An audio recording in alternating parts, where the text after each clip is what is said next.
gassed up, like, he say he from up there where y'all at. He say he from New York. Well, upstate. Upstate New York? Nah, we don't claim that. Oh, screaming at the top of your lungs don't make you that guy. Try to watch my style and replay it, don't make you fly. Don't take a break, cause the fake like the snake. When the big dog away, all they do is clout chase. When I enter the room, all they do is bout face. Put them lions on my back, then ball with the minister. Side put me on there, everybody wanna mimic you.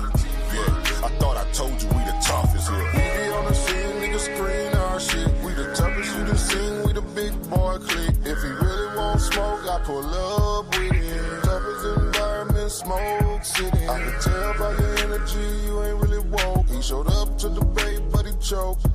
No money in his pocket, boy broke. Shit, the only thing he can teach is hope. Kill a spider, drown a fish, stomp a rose, do something. But don't come on side net up with the stunt. Everybody over here getting money. Touche hit me up, told me go and run it. Guess I'm Carl Lewis. You looking dumb foolish. Nigga way upstate making soft music. Boy, this the toughest environment, show you how to do it. Mr. Toughest environment, show you how to do it. We be on the scene, niggas screen our shit. We the toughest you done seen, we the big boy clique. If he really want smoke, I pull up with him. Toughest environment, smoke city. I can tell by your energy, you ain't really woke. He showed up to debate, but he choked. No money in his pocket, boy broke. Shit, the only thing he can teach is hope. We be on the scene, niggas screen our shit. We the toughest you done seen, we the big boy clique. If he really want smoke, I pull up with him. Toughest environment, smoke city. I can tell by your energy, you ain't really woke. He showed up to debate, but he choked. No money in his pocket, boy broke. Shit, the only thing he can teach is hope.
Truths in the soul. Napah the queen, her crown never bends. Wisdom in her voice, the cosmos ascends. Jabari the veteran, the bass sharp as blades. Dr. Reggie from the Bronx, history's cascade. Apostle Bible soldier, scriptures in his veins. Santana general, war cries like chain. You need tough skin, where the battle begin. Source up your information. I'm a thick ass kid. Hey, okay. The toughest environment, the toughest environment, the toughest environment to be in. Okay. Hey, okay. The toughest environment, the toughest environment, the toughest environment to be in.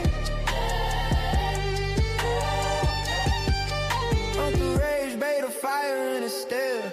Inky undefeated, a legend beyond compare. Moses 777, numbers align. Transfer me a prophet, stardust divine. I saw the family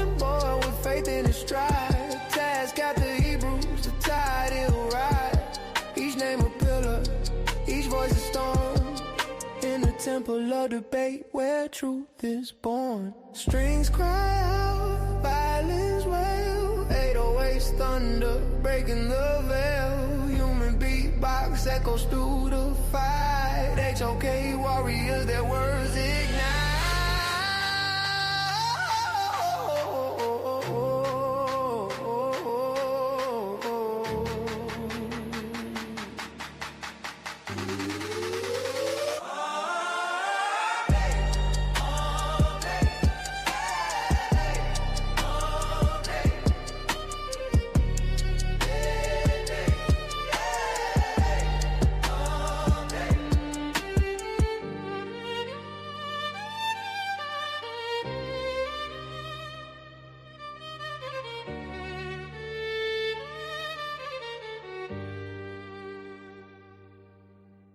HOK.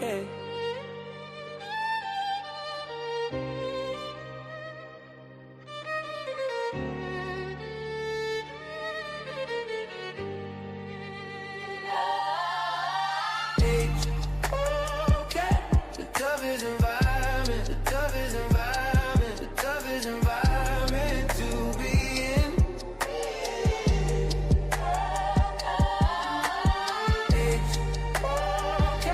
The toughest environment, the toughest environment, the toughest environment to be in.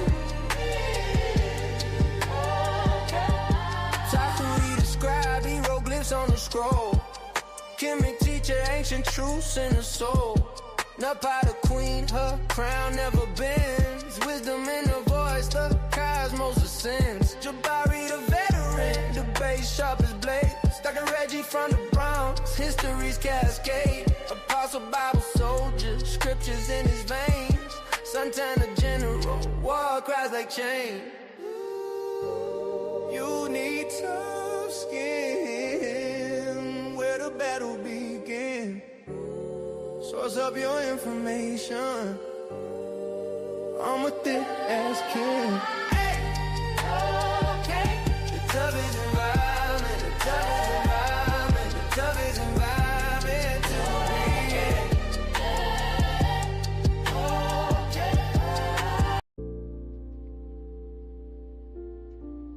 It's me like this at the mic.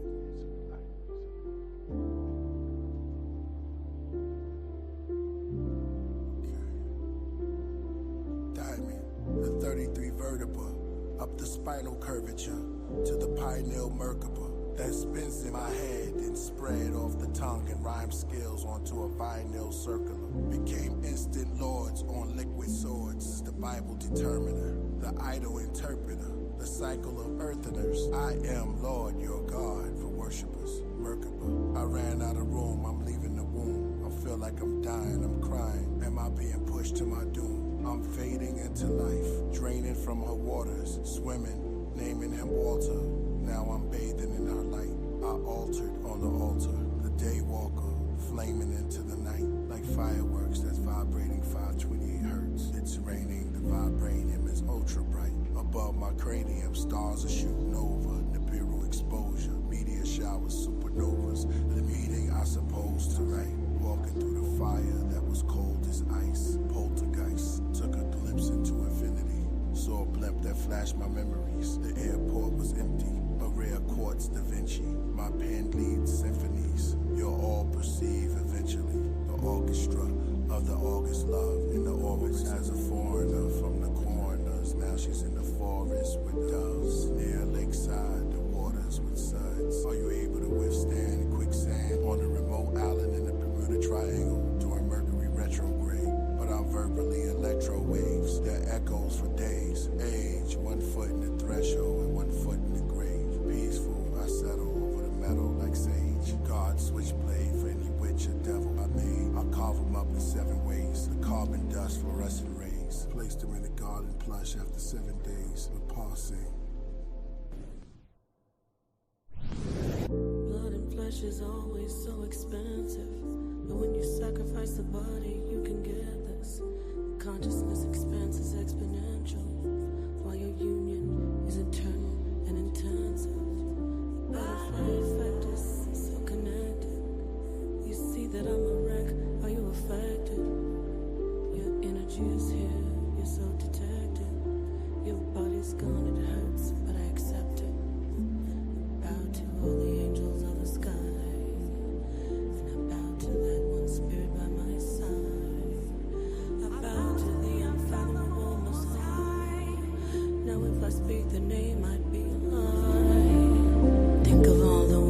they moved on. I'd be a fool to think that they are gone. Should be a rule for us to say that they live on. Think it's rude for us to ignore them when they call. Thought I saw you in a shadow on the wall. Is that you? I see you standing down the hall. If I could turn back time, I would and make it stall. Help me focus, hold me up, don't let me fall. You are with me. You are with me. Couldn't leave you if I wanted to. Can't you see I wanna stay with you? You are with me. You are with me. Couldn't leave you if I wanted to. Can't you see I wanna stay with you? You are with me. You are with me. Baby, I wanna stay with you. Baby, I wanna stay with you. You are with me. You stay with me. Couldn't leave you if I wanted to. Eternally, I'm gonna stay with you. I'm gonna stay with you. Stay with you. 'Cause you are with me. You are, you stay with me. The angels in the sky.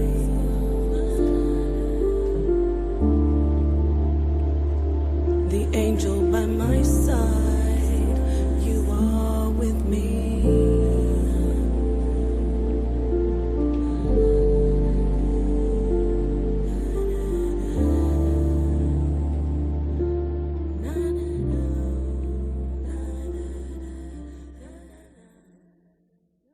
Da, da, da. Peace, everybody. Peace, everybody. Peace to the darkest minds of light. Peace to HOK family. Yeah, we're just gonna continue. I know I played a few songs because I wanted Sonnetters to end, but I dropped the link. If you would like to come in, you can. I just finally am done. I'm still not fully settled into my my element, but I'm done, and I wanted to get this started as soon as possible. But while he was ending his stream, I wanted to just get this started, to just let everybody overflow into the HOK Coliseum. Hit the like. Please subscribe if you haven't already. We have a debate coming up. We have a few debates coming up. Before I even get into the topic that we were talking about, we have the one and only Mr. Morpheus. I like to call him the code breaker because he gets in there no nonsense. I think somebody took it down for some reason. Who took that down? Give me a minute, everybody. Peace, Ashe. I think Ashe come. Ashe, you can let yourself in, or I could let you up. Either way. But okay, so what was I saying? We have a debate coming up. The link to purchase the ticket is in the description. I will get to where I need to be and go get the link and drop it. If I don't have any mods, you can do that already. But it is now a $25 ticket. If you waited to the last minute, it's okay. Still less than the regular 30, and it's more than worth it. You can watch this debate this weekend coming up. We have Mr. Morpheus versus Apostle Zaquan. Was Jesus a fraud? Is Jesus a fraud? Is Jesus a liar? Was Jesus a fraud? Was Jesus a liar? Get your tickets. And that is what's coming up. We also have, I want to highlight everybody. We have God Energy going up against Chief X. Oh my God, y'all, I can't even see this. The Moors who conquered Spain, Black/Negroid. Were the Moors Black/Negroid, the ones who conquered Spain. That's a $20 donation. Oh, these are great. Sonnetter's really setting these at a great price. Get your tickets now. Don't wait till the last week because Sonnetter's kicking those last week purchases up a notch to like $5. I mean, an extra $5, not two $5. Okay, so last but not least, we have our brother Sekou Kele versus Easy Bands. Our brother Easy Bands is going to be arguing that the Bible is the word of God. And Sekou is going to prove otherwise. For a minute there, Sekou had a whole $1,000 bet up there that he could win. So I don't know if that's still on the table, but this is going to be exciting. All of these are going to be amazing. Get your tickets, get your tickets. And so now, peace, Ashe, peace, Blackmail. Let's get back to what we were saying. You wanna go ahead and jump right in, Peace. Ashe. I'm kind of in transition. I'm in transit, not in transition. I'm in transit. So what's going on? What were you? So I saw you. First of all, Ashe, I saw my brother Mikael challenge you. That would be an excellent debate for you. Woo, that'll be out the box, classic, perfect. Now, you've been doing debates for a long time, years. We know that. Well, people don't know that, but you could let people know. But here in the HOK, your first professional paid debate, that will be so fire. What do you think about that? You gonna take that debate or no? Yeah, I take the candy from him. Here, baby. I don't think that he's ready for really he got in there talking about the Caduceus has its origins in Kemet and with the Israelites. So just with misinformation like that, he's already in deep water. So I just know it's more flim flam. Like, I would love to have a debate with him. Sounds like he believes in the Exodus. Let's debate. Did the Exodus happen? Oh, he believes in the Exodus for sure. He's a leader of the church. I'm sorry, Mikhail, I can't remember your church, but it's a pretty big church in Chicago. And you know, that's Chicago and New York are the two cities where, you know, the newest, I'm not talking about Cherry and everybody, you know, the One West so-called, but I know, don't come for me, Chicagoans. I know you weren't One West, but you know, like the latest original Chapters, Black Hebrew Israelites. What'd you say? Chapters, if you will. Yeah, I'm very hip. Yeah, chapters. There you go. We lost the brother Blackmail. He fell off. I was just gonna move on to you, Blackmail, if you wanted to come back. But yeah, this is a good conversation. I really, you know, I'm glad you're up here too. I can talk to you because you were mentioning in the chat, and our brother Lex Vortex talks about the Gnosticism. Yeah, and you're absolutely right. There is a benevolent serpent in Genesis 3 in the Gnostic text and in the Nag Hammadi. But I'm telling him I'm not fully subscribing to Gnosticism. I'm teaching my own thing. You know what I'm saying? So if you want to go in on that a little bit, I'm just kind of moving around in here. Yeah, and I think that's usually what we do with the Gnosticism, if you would. I think because Gnosticism is like that first step in separating yourself from the dogma of the religion itself and the way that it's kicked within the church and all that. And it takes away that mind control. Even when you see wrong in the Bible, just turn your head and just say God can do whatever you want. It takes that aspect away, which is usually like the first step in breaking the chains off of us, is just realizing the problem with the text itself. You know, then the following steps come. But I think a lot of times, and I think that's why Gnosticism is on such a rise now, because it takes that step, that first step that's necessary to actually probably even divorcing the whole Abrahamic religion itself. So hats off to you. Hats off to brothers like Seven Bomar.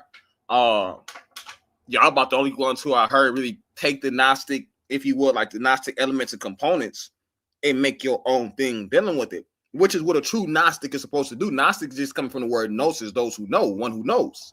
You know, you have it's different Gnostic teachings. You got Valentinius, you have Marcion is even a level of Gnosticism. A lot of people don't know that, but you have Valentinius is like the biggest one. So another one started with a B. Started with a B. It's over like Sethi and Ophite, of course. I think this is more of an Ophite conversation. Ophite, of course, meaning serpent. It is. Yep. So we're dealing with the office and the Ophite, which is the serpent knowledge, you know. Right. I will tell you though, me personally, you're absolutely 100% right. But about Gnosticism being helping people get past the program.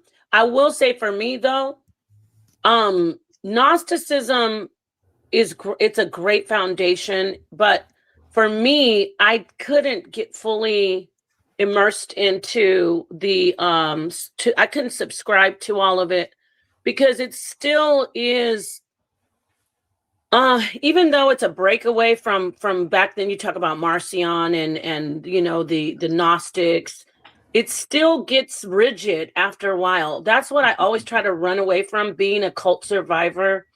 When people try to box me into something, and like our brother Lex, he always comes in, and shout out to Lex, if you're out there, hit the link. But he doesn't understand. Because I say Jesus is the serpent in the garden of Genesis 3, I don't have to fall in line with all the other, you know, about the demiurge, and I don't have to fall in line.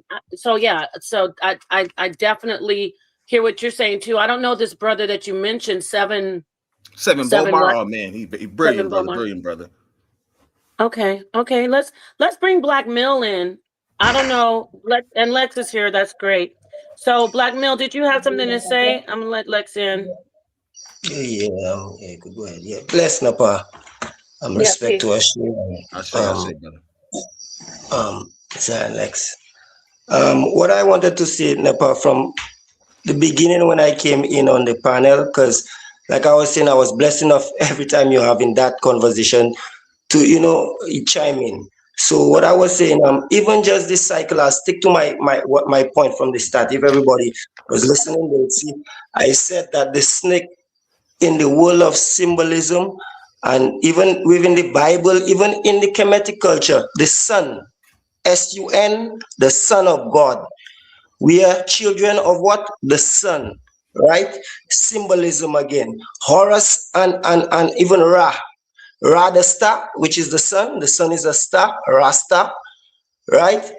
I was just saying, even in our Kemetic culture, you could see that common thread going throughout, even in what the Bible, I mean, the Bible, we know the Bible is, some people would say copy, some people would say plagiarize, people use all type of words, but we know it's just a common thread within the whole theology of learning all these different cultures have that common thread. So I would just stick to saying that most of what we are seeing is the cycle of the sun when it comes to that. So when it comes to the whole Christ character, coming with the numbers, even the last thing I would say, even in Christ going down for the 3 days, which is the resurrection, right? It's 3 days is 72 hours, if you have to check it in hours, right? And the sun, the cycle of the sun moves 1 degree. That's astronomy. It moves 1 degree every 72 years. And these numbers, like the 144, 72, these numbers, you would see them in the Bible, 365, like Enoch lived for 365 years or whatever. And these things, all these things is even Samson. If you type of Samson really means something to do with the image of the sun or whatever.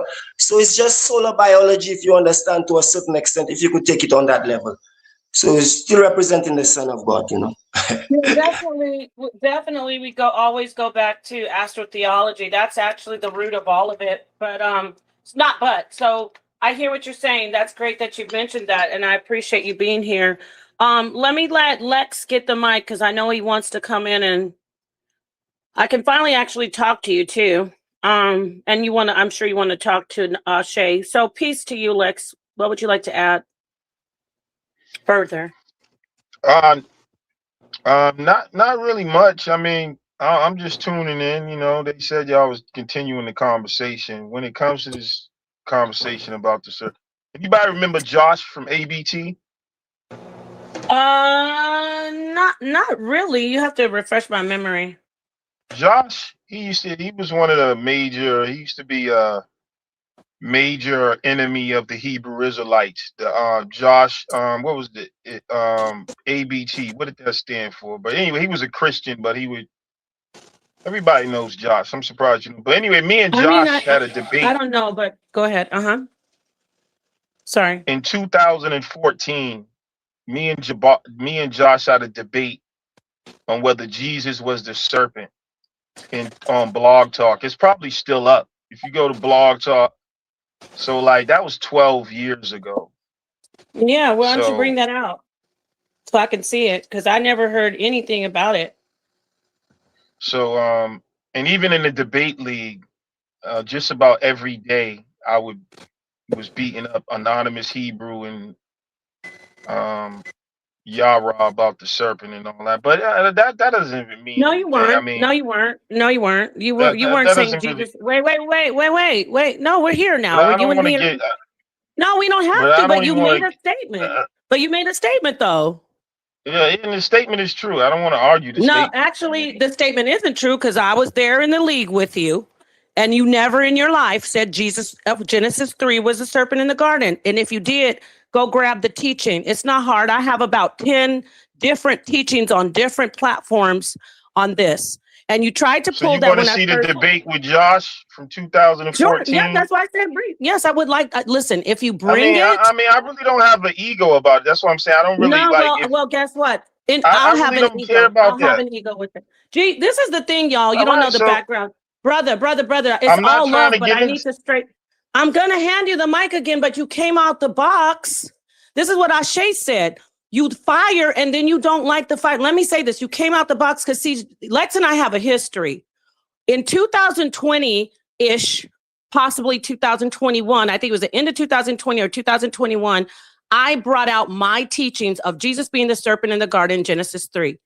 You first said that I sounded ridiculous, just like my brother Sanchez. You said I didn't know what I was talking about. You said I was wrong about it. And then you walked around the community talking about, I stole it from you. On God, you said that. So I'm clearing the air right now. As of today, I still will challenge you and say, show me where you were teaching it. Because see, if somebody came like today when Sonetter did that stream, shout out to Sonetter, he said, Napah taught this first. I can go grab about 7, 8, 9, 10 videos of me teaching it. Check. I want you to show me where you were teaching this so I can say, damn, you were right, Lex, but I still didn't. You said I stole it from you. You said I learned from you. That's absolutely wrong. So if you want to say you came out, because that's the first thing you said when you got on this panel, you didn't say, let me tell you why. So if you want to say that you were teaching this before me, I will believe you if you show me. If you can't, in this environment, we source up or shut up, and then we move on and we talk about something else. And you know how I am, Lex. You know how I get it in. I'm your arch nemesis. You say I'm your student. I'm your arch nemesis. It's all love. Now, if you would like to continue forward and talk about the topic, let's do that. But what you're not going to do is come in here, like my brother said, and flim-flam me and try to come in and act like you were teaching this before me. No way, no how. All right. Now, he left, or is he still here? I don't know. He left? That's my son. All right, I love you. Come on back if you need to. But you saw what he tried to do, right, Ashe? You ain't coming in here talking about in 2014. Prove it. I can't believe he ran. As soon as you told him to show you where it was Lex at. is terrified of me. He's terrified of me. See, because he knows I'm his mother. He knows I'm his mother. I'm Stemia, baby. Lex, anybody who was there in SVDL, they were talking about Stemia, praise the goddess Stemia. I'm Stemia, Lex. Now you can come in here and talk about it. I'd love to discuss it with you, but don't come in here talking about I was doing this and that. And all of a sudden, watch this, Ashe. Once you come in acting like you taught it first on the slide and I bust your pinata wide open, now you don't have ego. Guess what? I'll have the ego. I'm not scared. I'm not scared. You know what they Go do, ahead. Paul, that I really hate, and it really touched my nerves. It's when you ask that brother, you said, if you got it, show me it. He wanted to pigeonhole, hide out, and say, I don't want to argue about. No, it's not an argument if the sister is just asking you to show what you're saying. That's that red herring stuff. That's that smoke and mirrors. I don't want to argue. Yeah. No, we're not here to argue. We're here for you to source up your statement. And besides, let me tell you about my brother Lex. You like it, I love it. Lex, I'll always be here to go back and forth with you. Let me say this though. That's one of my most vicious opponents. You know who got me tough? That man. Every single day. at SBDL in 2019. I'm getting in my feelings now. He harassed me because I was teaching on a level that he teaches on. I'm not going to hate on him. See, I'm going to give him his flowers. And he didn't like that because I wouldn't bow down because I wasn't being a pick-me. And I was killing them over on SBDL. Killing them, Ashe. Like how you're coming in and killing. I was a newbie. I was killing them. And they just couldn't stand it. So shout out to Lex Vortex. It's all love. You don't come in here with that. You did it first. Just come in and talk about it. Because I'm still waiting to see all your teachings, Lex. You got some great teachings on other things. We align with a lot. But when you come in here trying to play me and act like I was doing this and that, show me. Like we said, show me now. Now, let's move forward. It's all love. It's no problem. I want him to come on. Here's Easy Bands. Here's my brother Morpheus. Let's see who else. We got Revelation in the house. We got Morpheus in the house. And we have Easy Bands in the house. Peace to everybody. And I'm just gonna, I'm here, Ashe, but if you could just kind of like navigate, work the controls for me. Yeah, I got you. I'd appreciate it because I'm, like I said, I'm trying to get settled in. Let's go to Easy Bands and then I'm gonna mute out and let you help me out with this if you could co-host with me. Go ahead, Easy Bands, peace. Salute, Napah. Appreciate you bringing me up. I'm not really. We've had this discussion before, me and you. We've had this. Well, I won't call it a debate, but we've had this conversation going back and forth. You brought your proof. I brought my proof.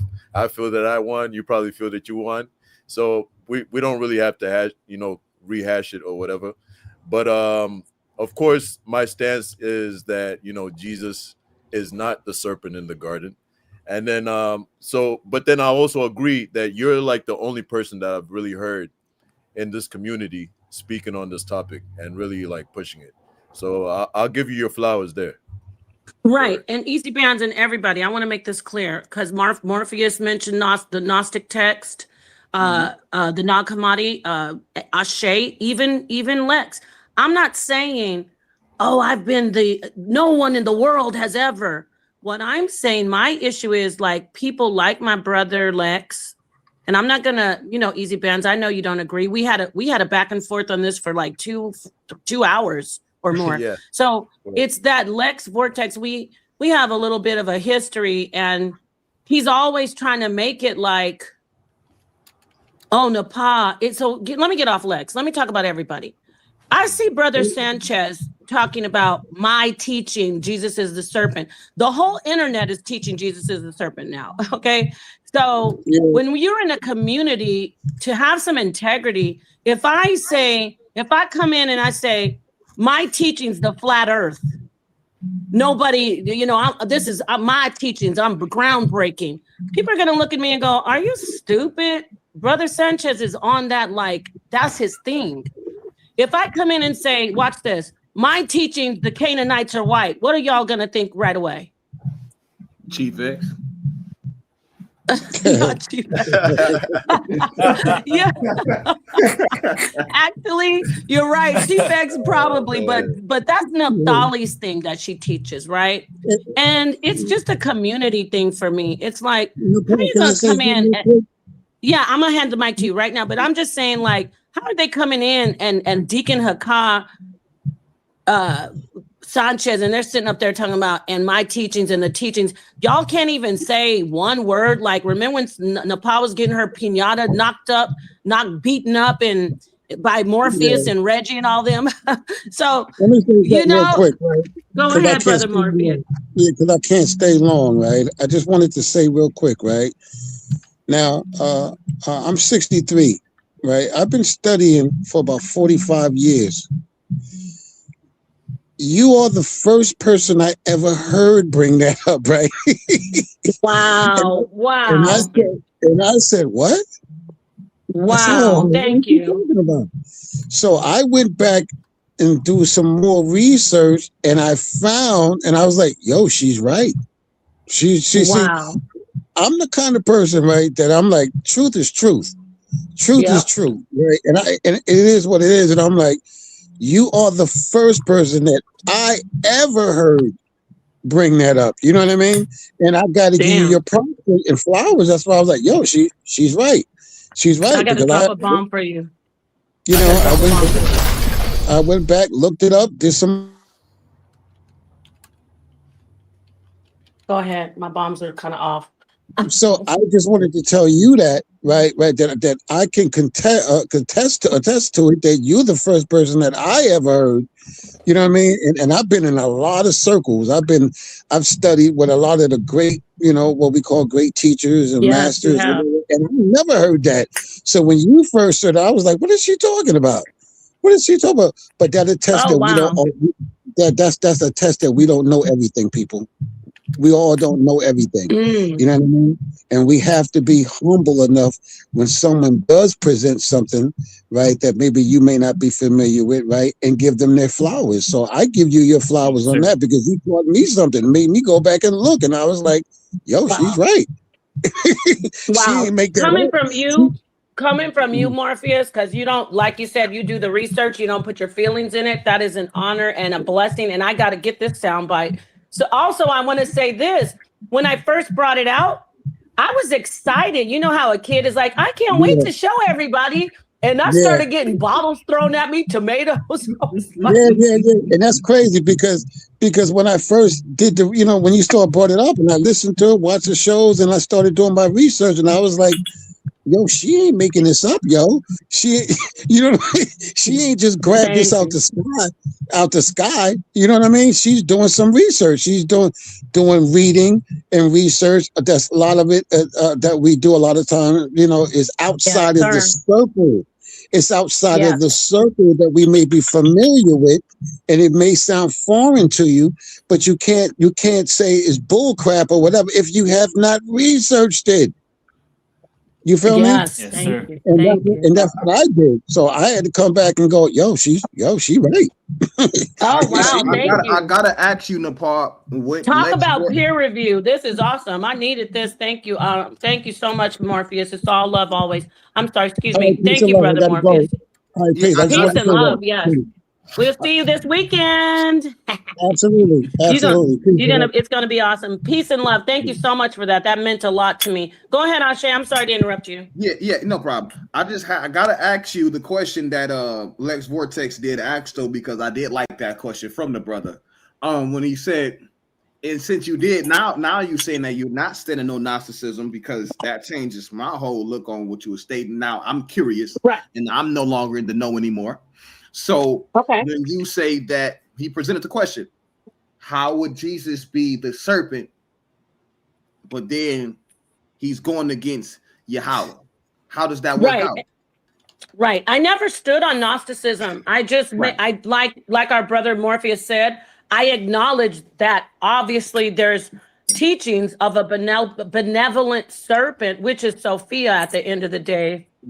A benevolent serpent in the garden. I don't base my teachings on, I want to be clear, I don't base my teachings. John Doe, can I see you though? I know who you, yeah, there you are. Thank you, my friend.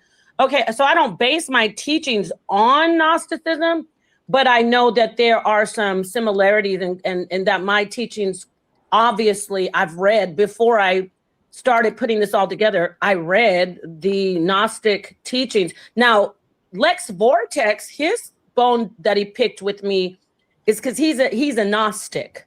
So when he heard me say Jesus is a serpent in the garden, he went straight into the whole, like you said, the triggers. Like, well, if Jesus is the serpent, then how are you worshiping this evil god, the demiurge? So back to your question.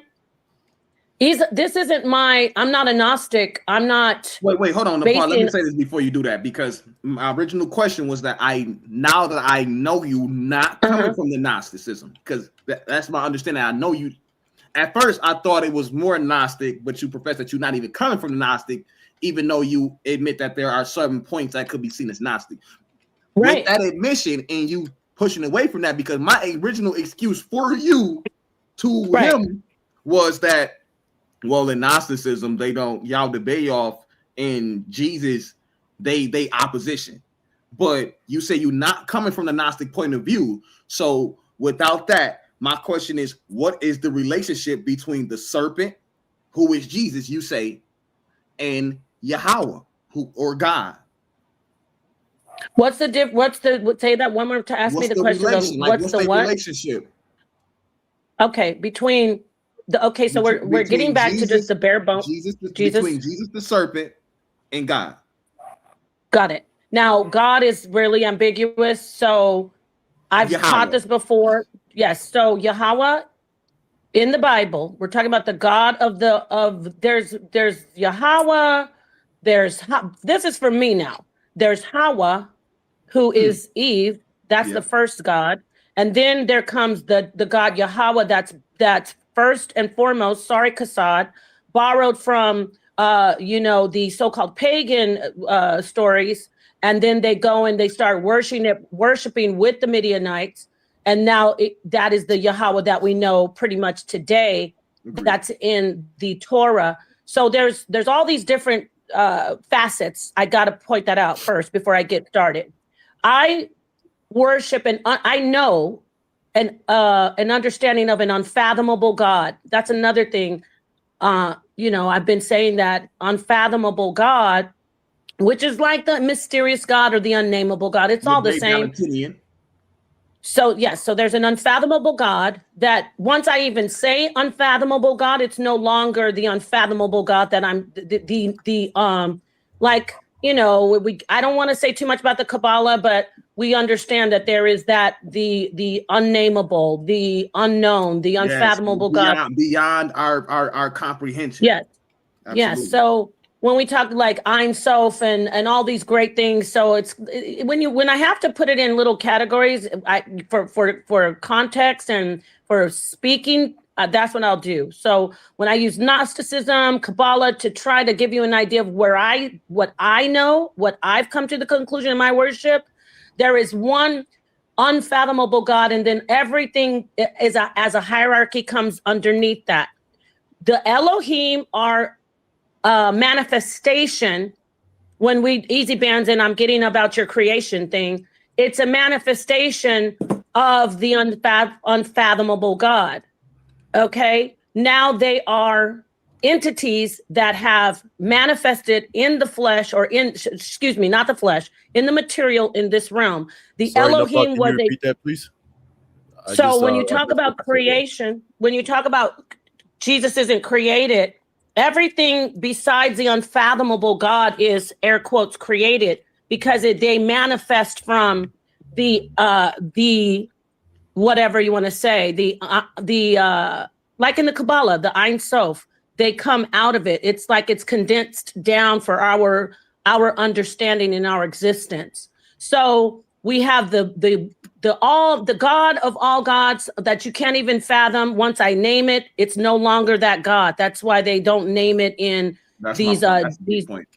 Yes. Okay. So, but that's mine, the unfathomable God. Then we have a hierarchy of like the sub God group, which is the Elohim, Jesus, anything that we know, Yahweh, Satan, all of these entities that are put in these categories for angelology and demonology, all of these entities are now in this realm, and we can understand them. We can't wrap our minds around the unfathomable God, but we can understand them.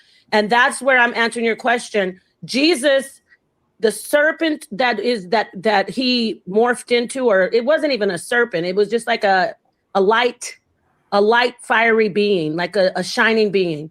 But whatever it was, that was a part of an Elohim group, and they were doing their own part in benevolence or malevolence, depending on the context and who's being affected. So my answer is Yahweh, Jesus, Satan, Michael, all of those entities are a part of that body that is the Elohim. So does that answer your question?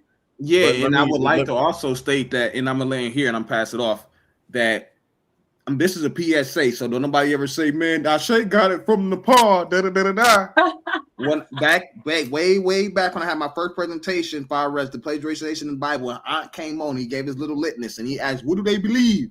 And I said, I'm a neo-Gnostic.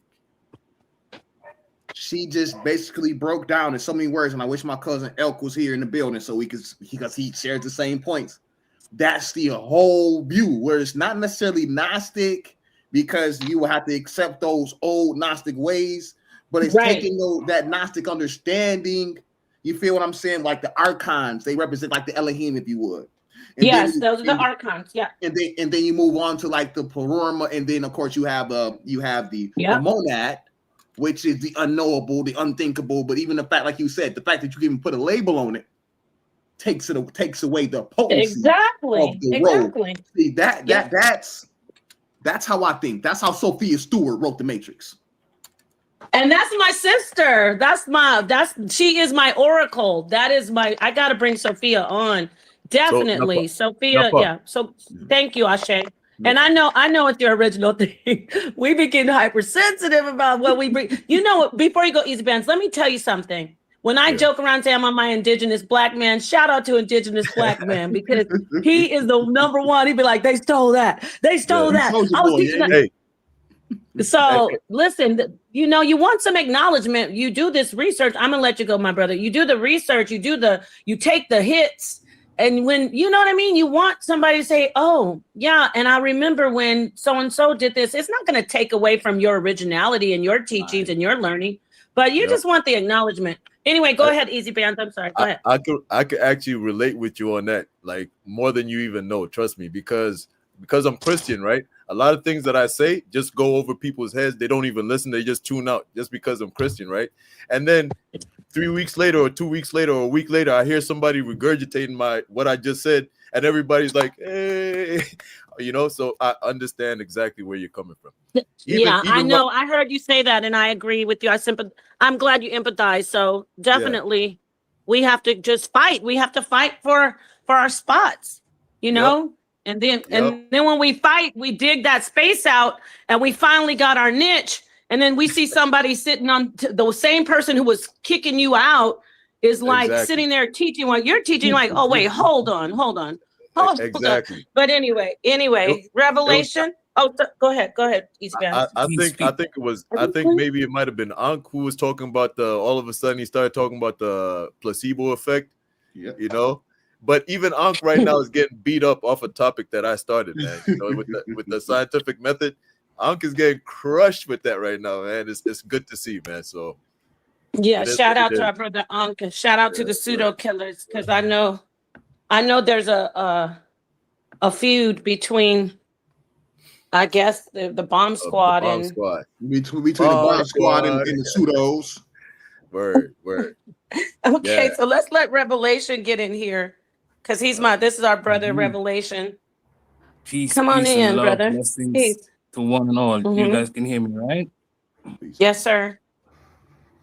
All right. Well, I can't stay. I'm basically gonna do what Morpheus did, but I also would like to give you your flowers, Napah, Shadah, because you're definitely an inspiration, in the sense that when we're given thoughts that nobody else knows or is teaching or has not been revealed just yet, it's very difficult. And that the serpent thing, like I said, you're the first person, I have to say it, that I myself ever heard that from. Now, I still have to do my full research on it. I'm not going to lie to you, but I would like to say thank you as somebody that has my own, revelation that I brought to the HOK that no one else is teaching, which was about the word of God. Me and Sanetta, we go at it when we say, well, I tell him the name of God is just simply Ah. And when he's like, the name of God is Ah, I say, yeah, it's like the breath of life, and every single human being would say it at the extreme point of emotion, regardless of race, color, creed, class, ethnicity, or language. You would say it. I could break it down now, but I want to stick to the topic. So I want to tell you first, thank you. Thank you for acknowledging that. I appreciate the love. Yes, ma'am. Yes, ma'am. The breakdown is basically easy, and it's even biblical as well. But okay, how can I do it? In your extreme point of emotion. Now, firstly, it's the breath of life. Every child, every single living child, human being, that's what they say when they're born. You can check it out for yourself. The breath of life is basically the sound of Ah. That's just it. AH or AHA. Because they spell it different in the Bible. But when you said that, when Revelation, wait, can you hear me? Yeah, Revelation. Right when you said that, I thought of the newborn baby. I thought of a newborn baby when you said that. Anyway. Thank Thank you. Yes, ma'am. Yes, ma'am. And you would be 100% correct. And this is the research that I've done. I was so stupid. I literally looked at different ethnic backgrounds of women making babies, as if the child is going to say something different, right? All babies say the same thing when they're born. And if they don't say it basically means that the child is dead because the child is not breathing. Now, if you're in extreme pain, like if somebody was to hit you with a hammer on your foot, regardless of what language you're speaking, everyone, when you're in extreme pain, you bawl, because it hurts. When you're extremely tired before you go to sleep, you would yawn. You say, and you just yawn. When you're laughing, it's like, so it's basically the same thing, but only at the extreme points of emotion.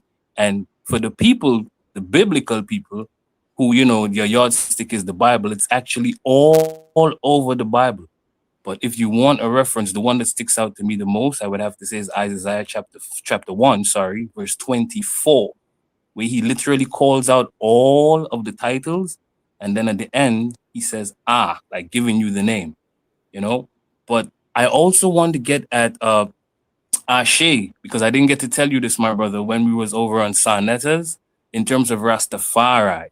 A lot of people, I even saw somebody in the chat saying, Revelation, he's a Rastafarian, but he's also talking about Christianity and Jesus. So my thing with this type of thinking, I would have to ask you, Ashe, are you familiar or are you aware that Haile Selassie I was a Christian? Did you know that?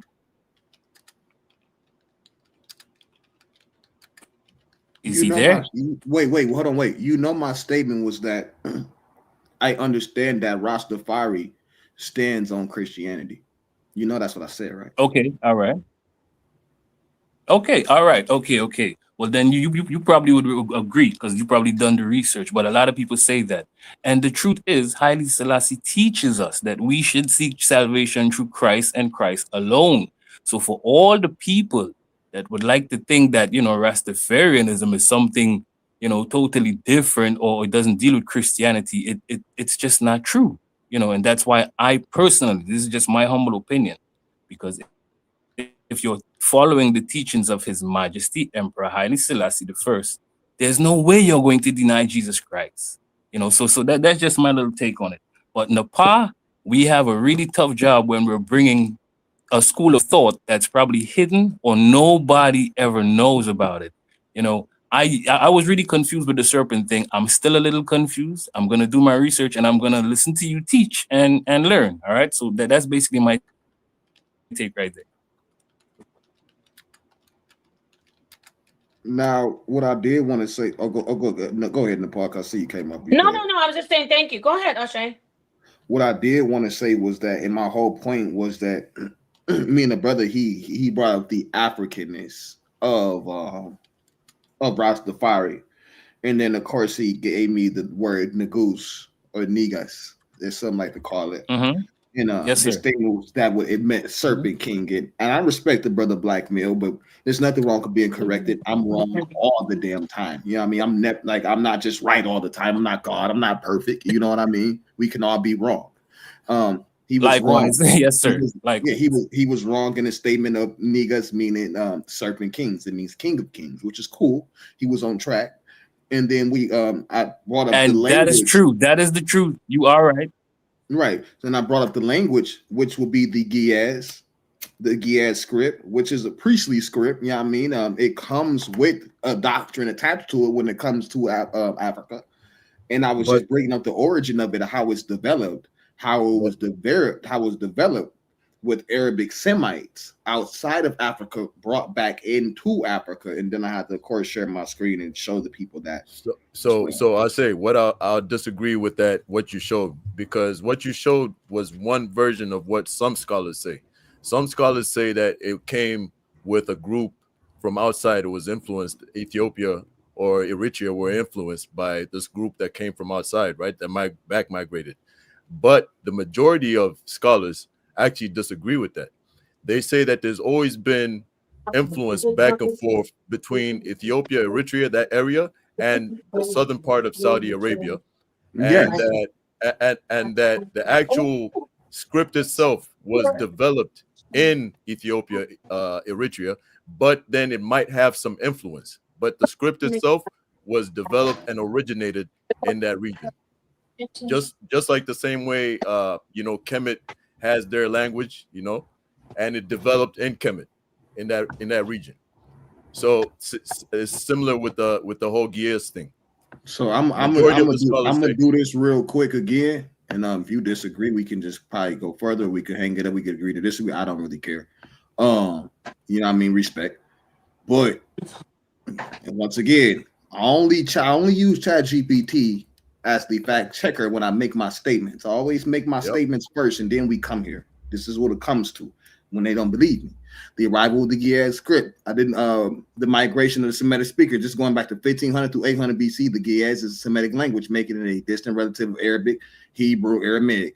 Long ago, groups of Semitic speakers from southern Arabian Peninsula, modern-day Yemen, crossed the Red Sea into the Horn of Africa. The back migration.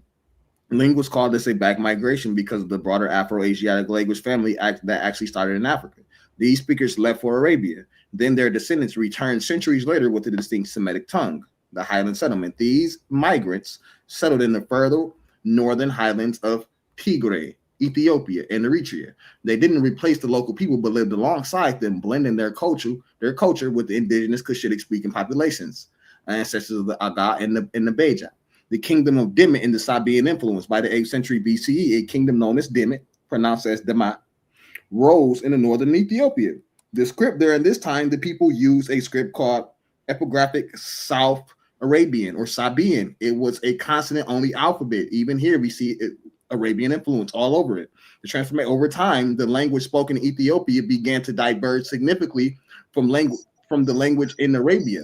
While they kept the skeleton, which would be the backbone of the South Arabian alphabet, the grammar and vocabulary became uniquely Ethiopian. So they do develop, like I like to use that word ethnogenesis, right? So it's a certain development of the language. Like I said, it's like a hybrid language, if you would, but without the Arab influence and that Semitic influence, we don't have the Ge'ez script at all. Can you just ask ChatGPT whether if there's scholars that say that it originated in Ethiopia, Eritrea region? Of course, we rather can than coming. Are there with and remember what I said, there might be some influences, but from what I read, majority of the scholars say that it originated in Ethiopia, Eritrea, with some influences. But go ahead. Originated in Ethiopia. Spelled that all crazy. Ethiopia and Eritrea region. Hold on, let me get my shit together. Eritrea. Because you see, with this whole thing about the Semitic language and the Afro-Asiatic languages coming from the Middle East, I believe that you see. Yes, there's significant and growing body of scholarly work that argues Ge'ez in the broader Ethio-Semitic language family is indigenous to the Horn of Africa, Ethiopia, and Eritrea. While the traditional out of Arabia theory was the academic standard for decades, modern linguists and archaeologists have challenges centering on a concept called African origin of Semitic. Yep, which is that's what I was about to say. Agree with that.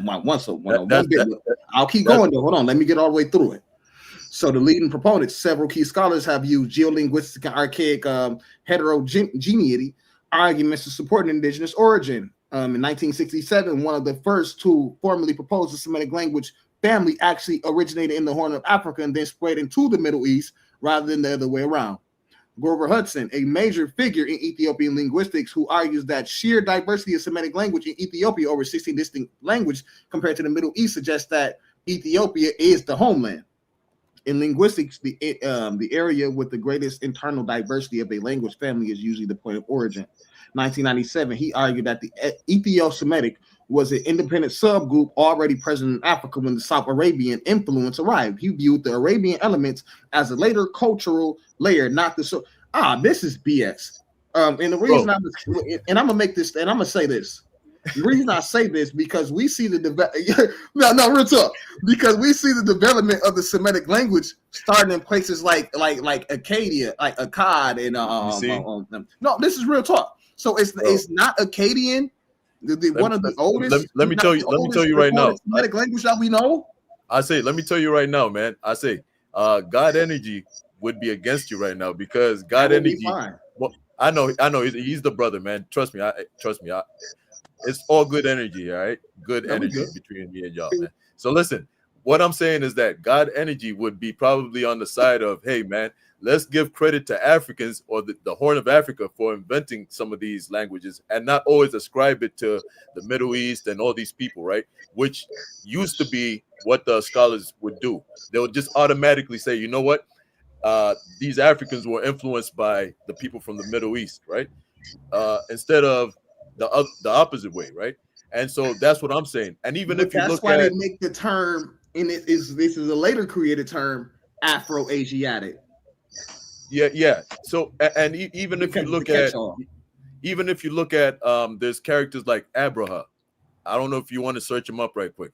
I think he was an Ethiopian king or something like that.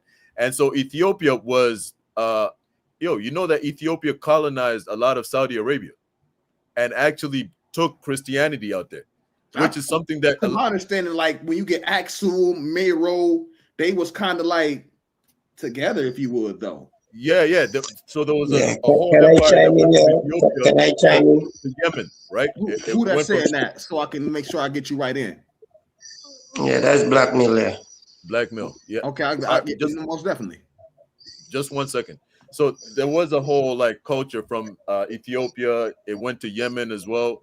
And a lot of times the people don't know this history, but you always hear about how, Europeans basically were missionaries that brought Christianity to Africa and stuff like that. You never hear the story about the Ethiopians that were missionaries that conquered Saudi Arabia and took Christianity out there, bro. There's several figures in history that led up to Islam. Like one of them, the most famous one that I know is Abraha. That was his name. Anybody wants to search him up, y'all can search him up. But go ahead, Blackmail. Brother Blackmail, yeah. Yeah. Actually, I just wanted to say, if you go back and watch the video from by Saneda, you see when I said that niggas also means like Serpent King, I also said King of Kings. So if you go back and watch the video, you could see I said that, because as a Rastafari, if you don't understand that as a Rastafari, that's like basic, trust me. And even on what Revelation was saying, Revelation would admit there are brothers that don't use the Bible at all. Am I even if and they would still glorify the King. Not just you accepting because because I watch all black movements as liberation movements. That's how I watch them. So to me, the Bible is something most of us even if you're not a Bible person, normally you just be indoctrinated because you know some of the stories off your head, even if you're not reading the book, because most of us don't read the book. So what I was saying is the common thread within all the cultures is what I'm looking at, because I've passed that stage of even just interpretation, because we as Rastafari, we have our own interpretation of the Bible.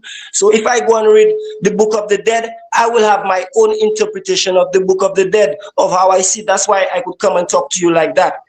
You see what I'm saying? And then what I'm seeing, if somebody's not worshiping God or don't believe in a God, whether you think the most I wouldn't say common thing, but the only thing you could point to, which our ancestors and all the cultures was pointing to, is the sun, brother. If the sun doesn't come up today or tomorrow, most of us, you know what would happen. That would be disaster, if you understand the whole movement of the heavens, right? So I've been using the sun from the start, if you really check, and I gave you the numbers with the whole Christ story, the Jacob and his 12 sons. Like Jacob is the 12 constellations, and we have Christ and his 12 disciples, the same exact story repeating itself. In astronomy, you could see that. And we know how important these objects are in the heavens. And even science, what they call science, is studying your natural, the natural world, which is the outside world, is astronomy. And around you maybe is the ecology, and then you have all these different logies and these things. So that's what it is. So that's what our ancestors knew as a science, because I was even backing you. If I tell you what I did for you, you wouldn't even believe, you know, and we don't need to talk about it there. But even in your debate with the brother, because I was supporting you full time, I voted you more than once, I could tell you that. You see? Because, yeah, I'm telling you. I thought you were done. So, last thing I would say, Napah, the cycle of the sun, if you just take, even on the language, what you're talking about, I gave you a source, which is the most credible source. Theophil Obinga is a linguistic scholar from Africa who studied in America. He was a minister. If you go and study about him, he speaks the languages. I told you that. And you could have just typed it up simply and see the chronology. All the languages are related. I'm not against that. Anything that's older than this is like, they're all related, brother. So I'm not arguing language with you. That wasn't my point. And if you check before Ethiopia turned to Christianity, they're telling you, you could type it up. It's Awi, A-R-W-E, which they would show you a picture with a snake again, with wings on it again. And they're saying it's a symbol of worshiping the sun. They used to worship the sun before they turned to Christianity. And it's just symbolism. I just gave it to you. The 12, the 30 is your days, like the 40 days. That's why Haile Selassie was crowned on 1930, right? Okay. At the age of 12, he was in charge of provinces. Okay, right? Thank you, Blackstone. Yeah, just Thank yeah, you, all right. Thank you for that. Yeah. Now I need to get John Boy in here, and then we have Sunchild that's been waiting. I know you guys are doing a good build here, but let's get John Boy in. He's been waiting for some time now, and then Sunchild right after, and then we can, you guys can organically keep building on what you've been talking about. John Boy, thank you for joining. What's going on, man? Can y'all hear me? Yes. Shout out to everybody on the panel. I first want to say, like everyone said, Napah, you was the first person I've ever seen came up with this topic of Jesus being the serpent. I haven't seen that nowhere else. So I definitely, I have to give it to you. Let me just bounce off my boy Blackmail. If I say his name right, man. Man, I grew up on the island too, so I grew up around a lot of Rastas. You know, I say we don't even, either we call them Rastas or we call them Bobo. You know, Bobo Shanti. They have their own little community. It's like Rastafari. From what I understand, Rastafari is a way of life. It ain't even a religion. It's a way of life. They got their own camp, their own book. That's their own food that they eat, particular foods they eat. That's a way of life from what I understand about Rastafari. But to get on the topic, and Blackman, you could correct me if I'm wrong too on that. But to get back on topic, I would have to agree that Jesus is the serpent. On the last previous shout to Easy Bonds, I messaged you, bro. You a fair brother. You listen, and I funk with you, bro. On the last platform, right, what Sanetta just got off of, Sanetta asked you a question. Sanetta said, "Well, did God die? Can God die?" And he was like, "Nah." Well, basically, you basically said that Jesus is God's physical form, physical body, right? So even though Jesus died, God still lived by his spirit. And them two are, so Jesus is God's human form.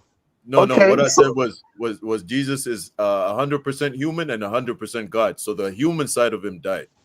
Yeah, that's what I'm saying. So God's physical form died, but his spirit lived on as God. So if going based on that ideology on that, this goes back to Sanetta's favorite verse. I create light, I create dark, I create good, I create evil. I, the Lord, does all these things.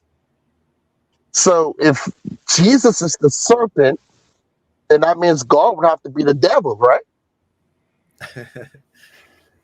You know what I mean? And to wrap it up. That's the more toward the Gnostic teachings, though. That's not necessarily that.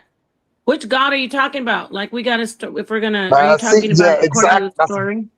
That's another good question. The power, which God? See, I thought it was only one God, but I'm hearing Elohim and Yahweh and God and this God. I thought it was only one God, but he just has different names.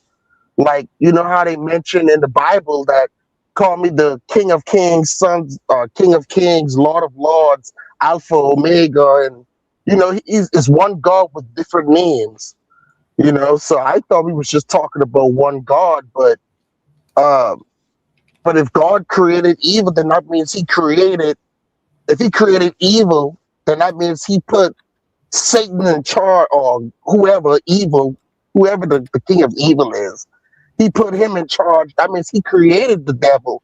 He created the serpent to push this evil agenda, sort of say, you know, to balance the scales. Mind if I'm wrong? You know, I'm open for correction, man. Go ahead, folks. Let's let Sunchild get in here. Oh, but go ahead. Easy Bands respond, and then Sunchild. I know you want to get in, so go ahead, Easy Bands. So, in the Bible, I hear what you're saying, brother, because you know some of those verses do say that. But I just wanted to show you that in the Bible, a lot of times, you know, one thing would be somebody would do something, and it would be attributed to somebody else or a group of other people, and you see examples of that in the Bible. And in a similar way, that's what you see with God, right? You see that they attribute some of the things to him because he's the creator of everything. So he's the ultimate at the end of the day, right? He's the ultimate source of everything. So even though somebody else did something, they might attribute it to him because he allowed it to happen. You get it? So because he allows things to happen for various reasons, it might be judgment, it might be to bless a certain group, it might be for his own reasons, right? He will allow certain things to happen. And when those things, you know, turn out to be like a negative thing, you know, sometimes what happens will be ascribed to him as well. I don't know if I'm clear or if I confuse you a little bit. No, I understand. I understand. It's just I got you. Let's let Sunchild chime in. But you have a good point though. Sunchild, you here? Yes. Can you hear me okay? Yeah, thank you for waiting. What would you like to add? I'd like to ask you a question or two, Ms. Napah, about the idea of the serpent in Genesis 3. Certainly. I'm just I heard the Gnostics being mentioned. The last brother, you said that was leaning towards Gnosticism in the idea that God is the devil in this concept of Jesus being the serpent. And my question to you is, how do you square just to clarify that God here would be seen, Yahweh is seen as a demiurge or a lesser God, right? But I'm not saying that you think Yahweh is the demiurge. I don't know that you think that, but that's the concept, that's the Gnostic concept, if I'm correct. Right, it is. And my question for you, Napah, how do you square the idea of Jesus being the serpent and also being identified as the devil and Satan in later books? How do you square those two? It never just by looking at the text on its own without my programming, because there's nothing in there saying that. It doesn't say anything is evil in there in that story in Genesis 3. There is this whole idea of rebellion, but there's nothing saying, okay, this is an evil entity, this serpent in the garden, and it doesn't even say that the Elohim are evil. So for me, I just have to release myself from the program and read it for what it is. And then I see who's the adversary. That's what Satan is. See, the adversary of mankind in that story, is it the serpent that gives them the truth? Or is it the Elohim? So that's when I embark on my path of, you know, dogma and doctrine and belief and program and worship and, you know, adoration for God, repulsed by another entity, which would be Satan, you know, so the answer is that's how I square it. I just look at the story and then I say, oh, okay, the ones who are liars, the ones who are against mankind, and then I pointed out, oh, it's this Elohim in this story. You get it? I'm not sure. Yeah, I'm not only referring to Genesis 3 on its own. There's also later scriptures that talks about a serpent specifically as the devil and Satan. I'm not sure what scripture that is. And that's what I'm asking you to square with the Genesis 3 idea with the other scriptures that define the serpent as the devil and Satan. Right. So we're talking about Isaiah. Go ahead. No, if you could just cite those scriptures for me. Specifically, I apologize for asking you to do work, but no, you're not. This is good because this is something that people ask, and it's a good question. So, Isaiah, Ezekiel, and the Book of Revelation, they refer to an adversarial being or entity. Not in Ezekiel, but in Isaiah and in Revelation. Correct me if I'm wrong. It's called the serpent. There's something referred to as serpent. Right. Or dragon as well. Yeah. They're first off, before we get to the dragon one, they are all serpents. The good ones and the bad ones. They're all shining beings. When we talk about Nachash, seraphim. The shining beings, even what we call the cherubim, they're all. And when the brother was talking about astrotheology, my take on it is, and I'm not the only one, this isn't original, I'm sure this is so easy. When you look at a flame, it's wisping from left to right. It's how do you say it? Going, the word I forgot, winding. It's winding. And that is the motion. That would be the motion of a serpent. Right. So So I would figure that these beings that they're calling serpents are flames, stars, shining beings, and they just have been titled as serpents because there are serpents that are, they have venom. So they correlate them or they compare them to the actual creature. So they're not really serpents. They're all. So my answer to you is those beings that you hear that are malevolent in these other stories are the ones from the Elohim who are against mankind. That's the answer. So Napah, there are good serpents and bad serpents. Yeah, let me just let Sunchild finish up, and then you can hand the mic over. Did you get what I'm saying, Sunchild? I do, and I do have another question, if I may. How do you then square, like the brother asked, if God is the devil? Is Yahweh the demiurge in your concept, and if not, how do we get God or the demiurge to be a good father again? Okay, now you're going into Gnosticism, where there's the story of the demiurge being evil. That's a whole different story that they put that story together. They put that story together to try to understand their existence. When I look at the story, my existence tells me that there is no evil and good are all relative and in context of what's going on. That's why I had to first look at the story before I said, oh, this is evil, this is good. I look at the story, I see where's my position from my view. And my view is that I'm mankind, and people that I love are mankind. So I can stand in the story and say, okay, that's evil. Why do I say that? What I see is a body of I use this scripture from the New Testament that Christ said, a house divided cannot stand. Those are the words of Jesus.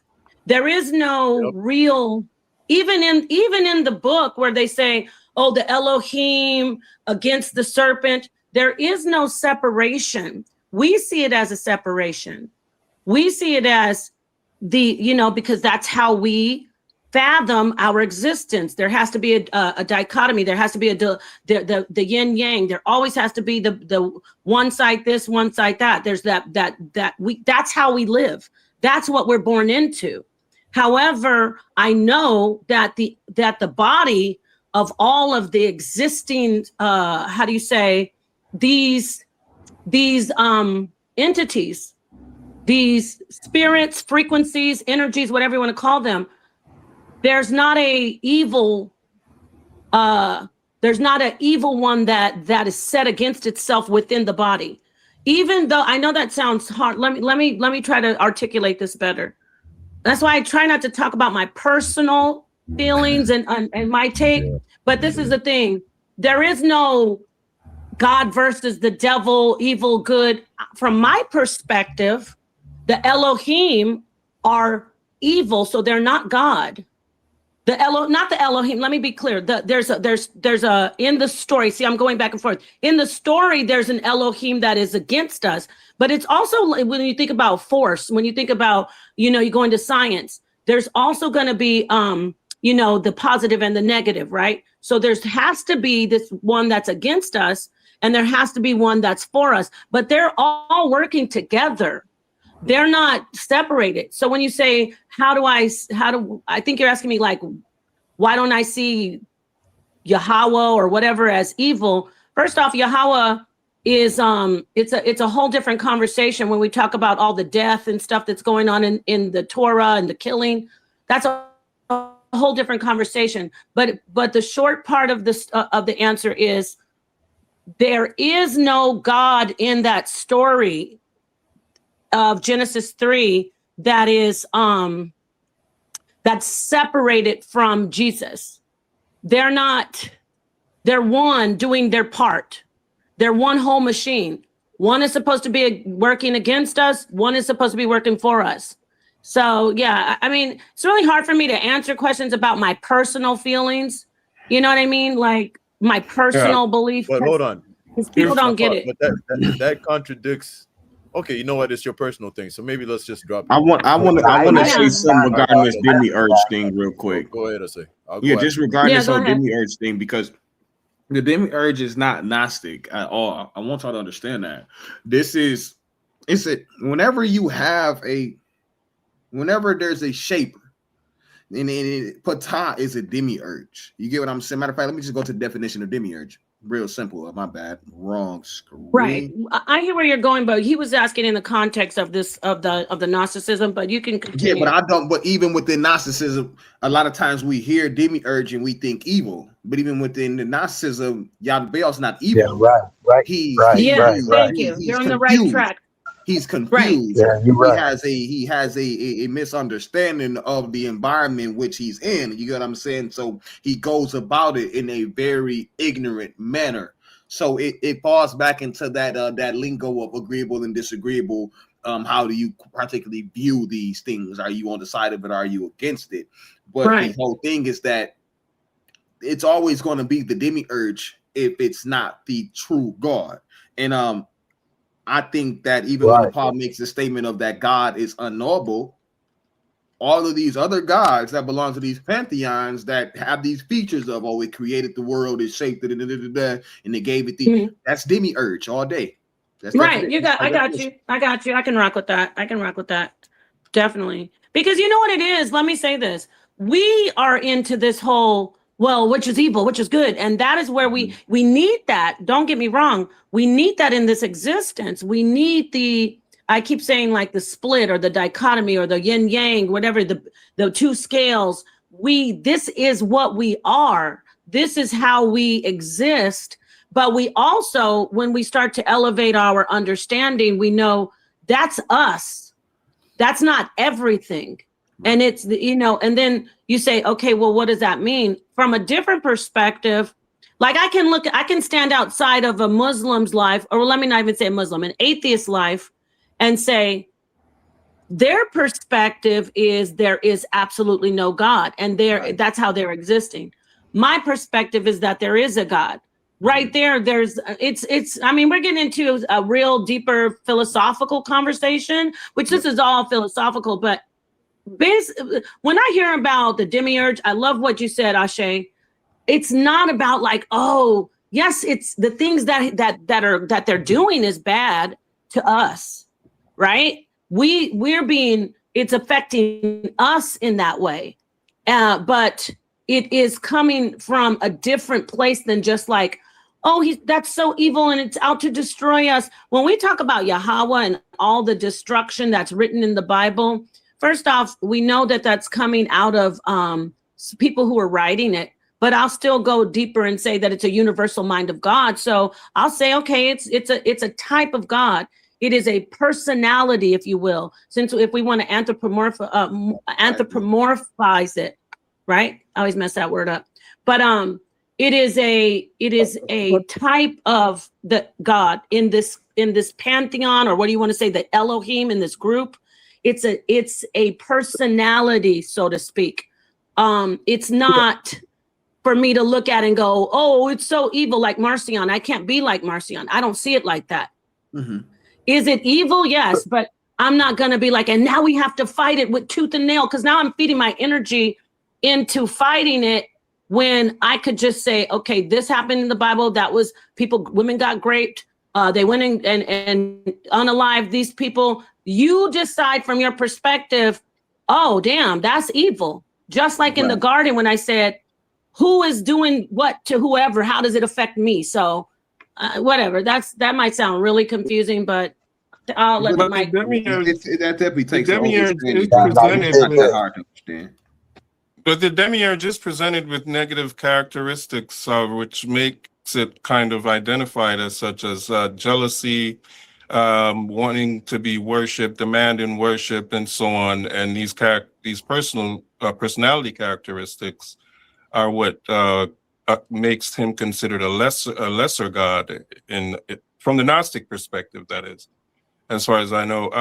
Brother Ashe, did I hear you right? Yeah, but wait, real Sunchild, you just made me think of something. Maybe I'm throwing in even more of a tangled web, but look at this. The demiurge is about, this is what I do. I am this. This is about me. And that particular perspective is something that we all are tapped into, all of us. And when I don't want to hear about, like, when we say release it, we're talking about balance it, because then we go into selflessness. The Jesus or whoever is your entity that you worship serves the person. It doesn't tap into self.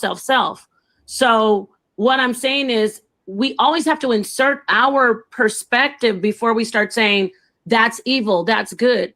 You know what I'm saying? Like, I do. Yeah.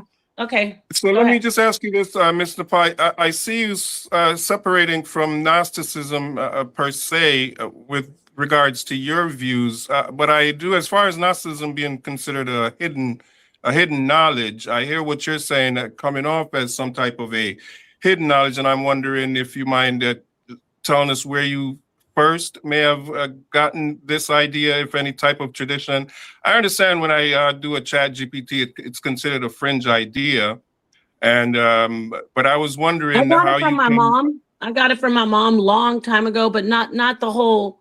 My mother said all the time, like, you know, what was the lie, and then decades later, I was talking with I heard Sonnetter, we were talking to the panel, and he said, then he brought it back, and he's like, the serpent didn't lie. And that's when I just went full force onto my path. Like you heard Morpheus and everybody else here, like it just pushed me into my search. Like, and I'm also searching other things out that I've been programmed in. I'm breaking the program and I'm looking into things. So the answer is, my mother was always saying, where was the lie? Where was the lie?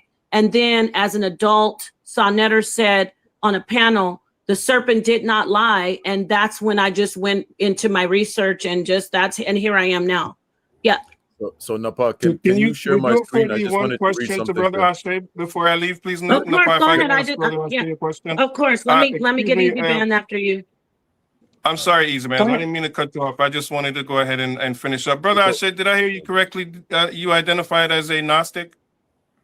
I'm more of a neo-Gnostic, but yeah, you for the sake of conversation, yeah, let's run it.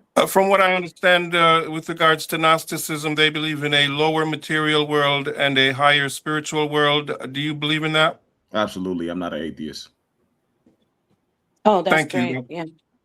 Yeah. And I Yeah. like that. I Thank like you, that brother. neo-Nazi. Thank you for coming in. Those are good questions. And, we need more conversations. The thing about me, I'm going to be honest, why I'm apprehensive because I know the things that I subscribe to, I'm always under a microscope.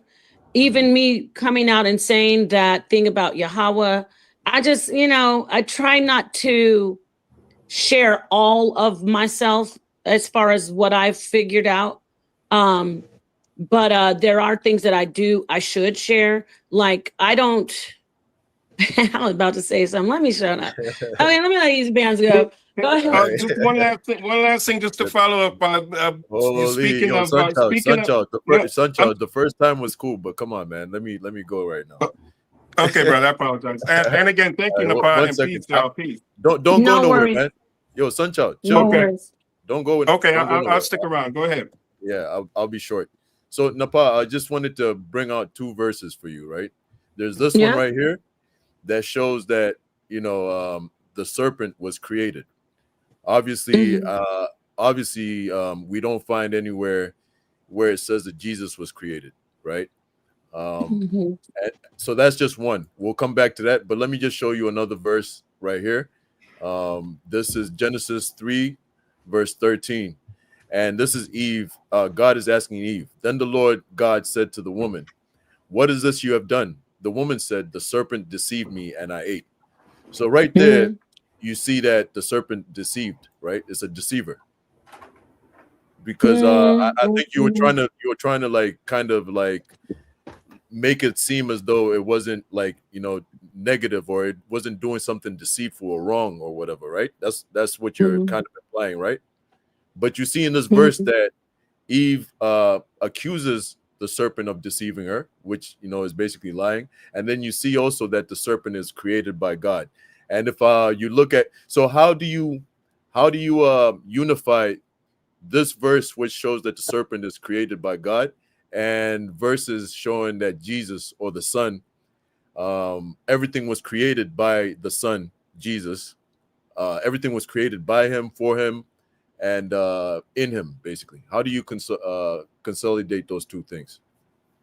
Well, there's 2 different things about creation. When we say everything created by Jesus, that would be what we know in our material realm, in this material realm. I'll bring the verse. Yeah, sure. So everything created in the material realm is created by Jesus and the Elohim together. Now, when we talk about Jesus not being created, that can't be so, because Jesus is a manifestation again, I apologize to those who don't like the Kabbalah, but it helps me explain this. When we talk about the Ein Sof and condensing self down, the unfathomable God, that everything comes from that source. Everything, especially Jesus. So the Elohim, which is Jesus in that body of the heavenly beings, they come from, aka created from, that energy, that entity. It's not even that. So every time I name it, it's gone. Like it's like quantum mechanics, quantum physics. Like when you observe the wave, when you observe it, or the particles, which is this wave particle, get it? When you observe it, it changes. So when I say the unfathomable God, it's no longer the unfathomable God. So my thing that I'm saying is, yes, Jesus came out of that. Jesus was created, meaning manifested from that source. Okay, so I'll obviously disagree just because you don't seem to have a verse that shows that he was created. But let me just read. I don't have a source saying he was created, but I do have a source saying that Jesus was there in the beginning with the unfathomable God from the beginning. Yes. And so that is the source. But it says that he was God. It says, so in the beginning was the Word was with God, the Word was God. And then it goes on to describe all the things that he did as the Word. creating everything, etc., etc. And then let me Right. just read Colossians to you and see what you think about this. Here, I'm sharing my screen right now. So it says, Colossians 1, verse 16, it says, "For in him all things were created, things in heaven and on earth, visible and invisible." So material and immaterial. No, where does it say Physical. material in it? Where does it say material and immaterial? So it says invisible.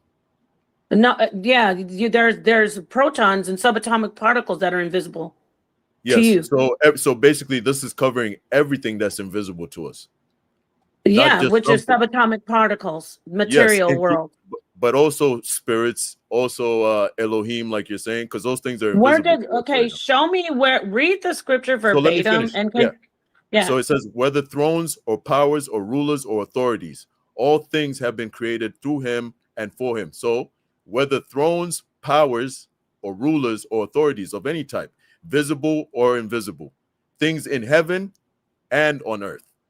Yeah, the material world. We're talking about the universe. We're talking about things that we know in our existence. The Most High, which you agree. I mean, I'm trying to get you now. Not get you, but figure out where you're coming from. I mean, yeah. So you don't have. There's no power above Jesus in your eyes. Hold on. So from this. No. I'm not saying there's no power above Jesus. Jesus is God. So it's the Father, the Son, and the Holy Spirit, right? So okay. Jesus So is God. Jesus the top, the most powerful power? But no. So this is what I'm saying, right? Jesus is God. But he has a role in the Godhead, right? Which is he's the Son proceeding from the Father. You understand? First off, you're getting ready to get blocked because you were already hating before. How am I getting cooked? I haven't even spoken, fool. Like I'm letting them talk. Just ignore them. I'm gonna show you how you know what I'm saying? It's like these people are so hurt that Jesus is the serpent. Bro, I'm not even gonna take your comment down, but Easy Bands, you keep on saying the Father and just scooting past that. The Father is over the Son. But Napah, this is the thing, right? The Father has always been the Father. Was there a time when the Father wasn't the Father? If you're talking about, you're equating the Father to what I'm talking about as the unfathomable. Just think about it. Well, I want to get on the same page. You're equating the Father to the highest God that there could ever be, right? No, I'm saying there's one God. There's one God. The Father is a person of the Godhead. There's one God. The Father is one of the persons of the Godhead, right? There's the Father, there's the Son. Yeah. So there's the Father, there's the Son, and there's the Holy Spirit. So who's highest? Who's highest? These are the three. So when it comes to the roles, when it comes to the roles that they play, the Father has preeminence over the Son, just by the roles. But in terms of the essence, they are equal. But see how you don't focus on that though. This is the problem with it's like I'm diagnosing somebody. That's our problem right there. You don't focus on and acknowledge fully that there's a power over or higher or more powerful than Jesus. No. So Napah, this is the thing, right? I'm not saying what you're saying is kind of like polytheism. Because you're making it seem as though these things are like separate beings, right? That's not what I'm saying. I'm saying that there's one being, one entity, which is God. Okay. And this God manifests through three persons: the Father, the Son, and the Holy Spirit. That's how he reveals himself to us in the scriptures. Okay. Let me figure out this out. Let me figure this out real quick. Yeah, that goes back. You're saying that God has no power. You're saying that like what I said about there's all one body of the heavenly beings, but I know that there's an unfathomable God that's governing all of that. But with you say there's one, you call it a Godhead. So you're doing like a different facets of that one Godhead. No. Oh, okay. I see what you're saying. You're trying to say like basically the Godhead can encompass all these Elohim and all these other messengers and the angels, etc., etc. That's what you're saying, right? What I'm saying is the Godhead is on its own. So what I'm saying is the Godhead is on its own, right? It created all these powers and entities that you might label Elohim, etc. The Godhead itself created, like and Elohim, just for the audience, Elohim is like a title, right? So certain beings who are in a spiritual sense would be called Elohim. Am I wrong, Napah? I mean, there's definitely, yeah, you could use Elohim as judges. You could use Elohim as God, as what you're that Godhead could be the Elohim that you're talking about. Yep. Even God himself is called an Elohim, right? Yeah. Well, yes. Okay. Called El. Okay. So my point is that not Elohim. God is called El, but then they say, oh, well, yeah, in the Bible, we're dealing with people manipulating scripture and things like that. But yeah. Yeah. So my point Listen, is that, let me get back to let's get back to you saying about creation of Christ or Jesus. I was coming right to that. So the Godhead basically is, we have one God. We only have one God. Now that God has three persons, just like one human being, right? You're one human being, but you have one person. And then you're one person, sorry. You have a rock, which is it exists. It's a rock, right? Meaning it's a being in existence, but it doesn't have any person. You get what I'm saying? But with the Godhead, with the Trinity, with God, he's got three persons. That's the difference. Now, in John 1 verse 1, it shows us that in the beginning, the Word is described there. It says the Word was with God and the Word was God. Several other places also say the same thing.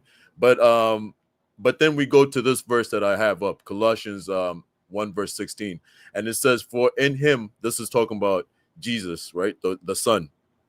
For in him all things were created, things in heaven and on earth, visible and invisible, whether so everything that's visible or invisible, whether it's a throne, powers, or rulers or authorities, whatever type of authorities, all things have been created through him and for him. And so we see that clear as day that Jesus created all these things, including the serpent, which you see that the serpent clearly says that the serpent was created by God. But so your belief is that Jesus is God. Got it. Now, when you say, I'm going to get back to this thing about the rock saying rock has no person. Since you want to go there, I'm going to go even more metaphysical. A rock could be anything. It could come from anything, and it could have this word person. That's why we need to get rid of it. So I'm just going to use it and show you that it can be, it's going to get more confusing, but I'm going to do this. The person that you talk about, let's say the rock has formed from the decomposition of whatever living organisms were around. The person is still in essence there. You just don't see it as the person because you see it just as what you want to see it as, and that's the rock. And it is the rock, but it has more to it. It has more to it, and it does have the person. So this thing that you're talking about, we're not too far off. We agree, but I'm not just putting it into like there's only three of them: God, Holy Spirit, and the Father. And then Jesus is the one that's the God. I'm not doing it like that. I'm saying there's an entire heavenly body, which that's where you and I agree, but there's infinite number of existences in that body. I call it sometimes a universal mind of God. And then outside of it, because we always say, well, no, our God is inside, like Sanchez says, it's in us. Well, for me, my belief, just like you shared yours, is that there is only one outside of it, one, and that is the unfathomable God that as I said, that I shouldn't name. And then when I do name it, it's now inside. It goes right back into the body with all the others. So okay, so Jesus has meant, I'm just giving you the full understanding. I can use scripture for it. Jesus manifested out of that unfathomable source. Jesus and all the others, everything manifests out of that source. So Jesus isn't the paramount. That's my belief. And I can show you in scripture. Okay, so I would like for you to show me in scripture. But so you're talking about like the relationship between the Father and the Son, basically. Yeah, which I agreed to you that the sun takes on a you know, I don't want to use the term, but I'll just for people to understand, a lesser role in which he basically, you know, he creates everything, and then he comes into the creation, and he basically, you know, for the salvation of mankind, he gives himself up, he lowers himself, he's less than a servant, he's beaten up, he's humiliated, all these things, right? So he takes a lesser role, you know, that is very clear, but it still doesn't separate him from the Godhead. Let me just read to you the definition of person right quick in biblical theology. So a person is a distinct, self-aware, relational identity who can know, will, and relate within one being of God. So when you bring up the rock doesn't have self-awareness, it doesn't have relational identity, etc. It doesn't have a will and things like that. Then we So won't call it a being. Then we won't call it a being. Then we won't say it. We won't call it a being, because if you want to call it a being, you say it can understand. Now we're talking about consciousness. That's a whole different conversation. Because I rocked with you on the whole thing about it being matter. But if you're talking about consciousness, then no, rocks aren't beings. Can I chime in? Okay, but yeah, please. I was gonna say anybody else can come in here. You don't have to just have it. Can I chime in? Yes, for us not to get off track, you know. We're coming back to the whole positive and negative duality. Serpent being negative in the first aspect, in Moses' aspect, it's been a positive thing. We coming out of the whole. I could even go as far as Napah, you and Sanchez hold fast to this a lot, with the whole lower self and upper self, like, you know, Christ being like the morning star and Lucifer being the morning star. The book is really telling us about ourselves, you know. If you really want to know about yourself, really and truly, your higher self and your lower self. But coming out of the book and going into the whole, you know, like electricity, you have negative and positive. We have negative and positive wires, and then we have the ground wire, which is the third wire.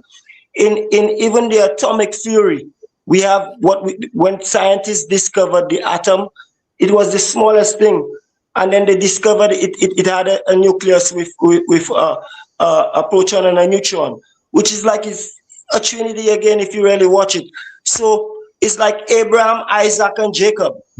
I mean, you wouldn't watch it like that, but I'm just telling you, that's what they see it as, while we arguing about the literalism, which literalism is a reality too, if you understand and you follow in the story properly. Because even in the reasoning with Ashe a while ago, Ashe mentioned a lot of things about the languages coming from Yemen and Arabia, and you know, in that area there, which I won't deny, because all these places is the same mass of land to me. It's just land and borders covering, whether it's the rivers or mountains or seas, right? That's what borders was before. And the oldest bones are still found in this same area where we are talking about all these languages and these things. If you know, you want to go like the Homo sapien bones and these things are still in these same areas. And we know, coming back to just even symbolism, the Bible, like we're saying, and even all the ancient stories, they were in pictography before, you know, scholars came and reduced them to what we have writing. Right now, you won't even find a picture in the Bible. So when the Bible says the SUN will have righteousness in its wings, or, you know, where is Malachi chapter 4, where it talks about the Son of Righteousness shall have righteousness in its wings. And if you have to draw that, you would see on the walls of, you know, pictures like that is like a sun disk with wings, just like some of the symbolism we're seeing. But because the book has no pictures and it came from pictography, nobody could argue that. Pictography was there before we had writings. The book right now is just writing. So even there's scriptures in Micah, I think chapter 4, verse 13, which speaks of the daughters of Zion, which is godly people they're speaking about, with hooves, horns of hooves.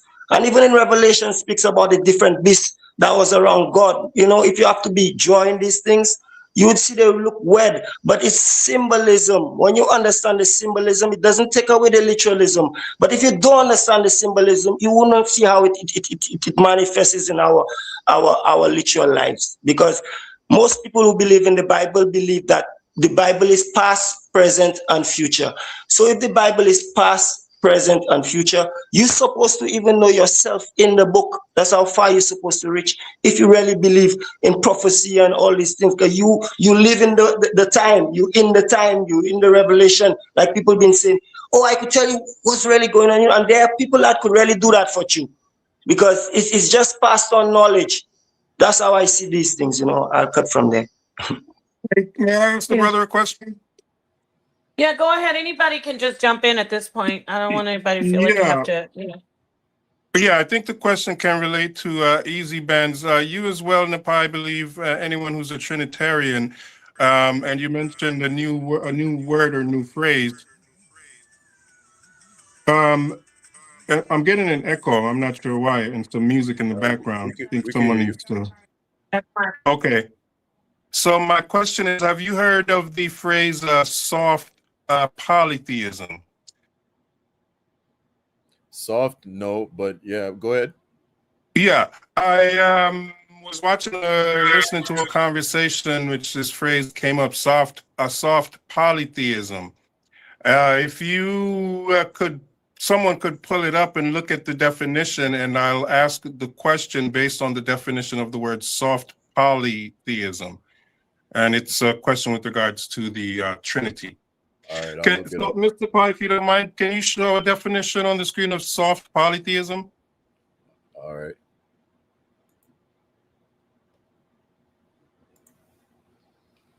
If I could go after him, I just have a quick question for the platform.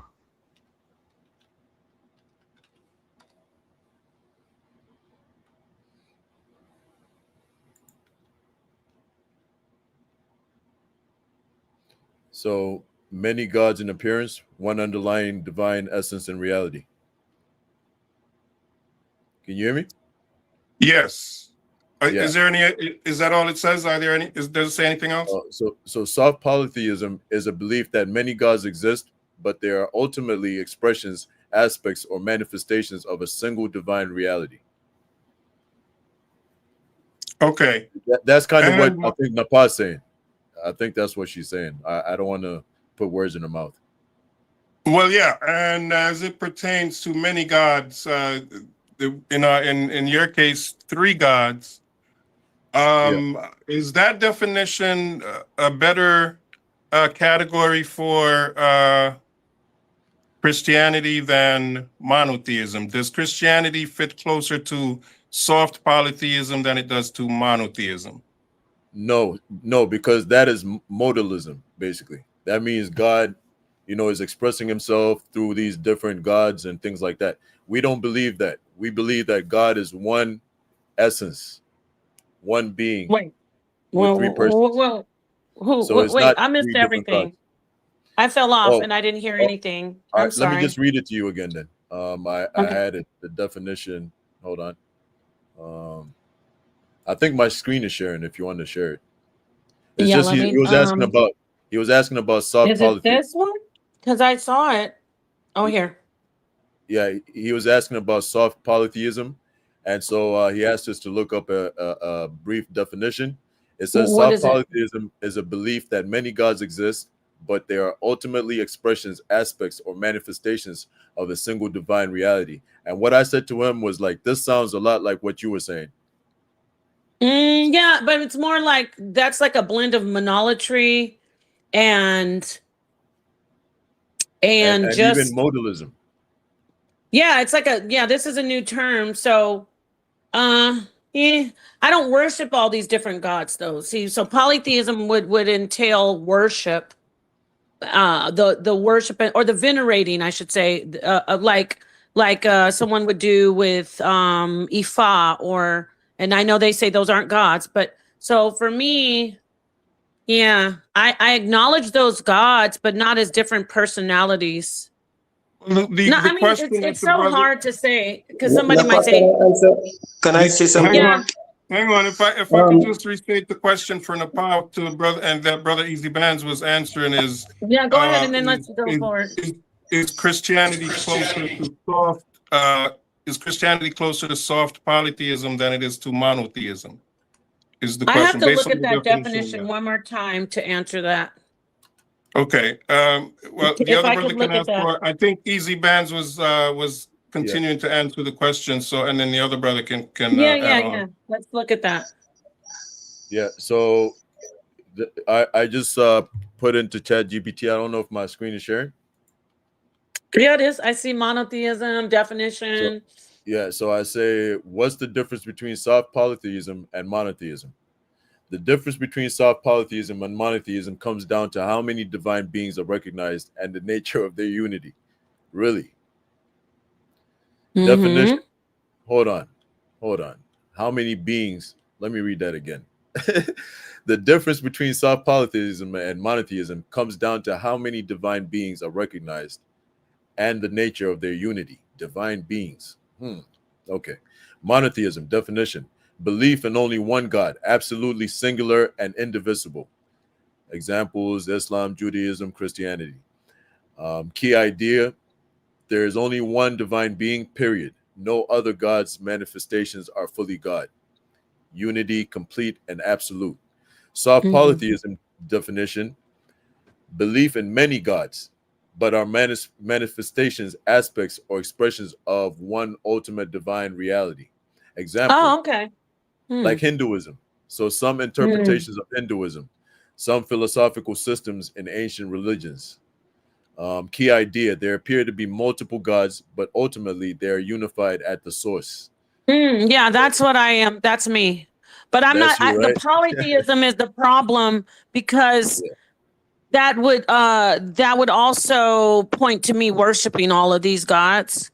When I definitely everything besides, I just don't feel comfortable with even though the word may not mean the worship of, but sometimes it is defined that way, and because of the connotations that it what it calls to mind when you think polytheistic, that would mean that I have several gods. I don't as an individual have several gods. I have only one God. But I acknowledge that there are, and this is monolatry, where you acknowledge there are all these different gods, but you worship just one God, right? So for me, I go a step further. I guess it would be this polytheism definition, which is I worship one God. I acknowledge there are all gods, and then they are all one in that one God that I worship. So, So I don't know if you guys are still looking at the chart. Yeah, we are. Here's a chart right quick. So this helps us visualize what they're talking about. So you have a number of gods in monotheism is one. In soft polytheism, you have many. The distinctions, there's no distinction for monotheism. In soft polytheism, distinctions among gods exist, but subordinate to ultimate reality. Example. Now add in there Easy Bands, please. I know you're still going to add in monolatry. MONOLATRY. Add that in there. Mono. Because I didn't. This is MONOLATRY.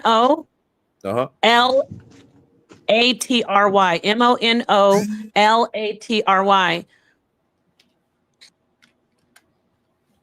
Yeah. And have it compared in that chart. Possibly we can look at that. That's interesting.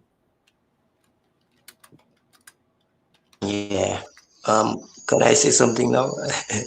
Yeah, go ahead, brother. Go ahead, brother. If it's not gonna take us too far off of this. Right. What I just wanted to say is most of the in the early stages when they were telling us which is in the 1800s, 1700s, that archaeologists and the anthropologists were doing all the research in Egypt.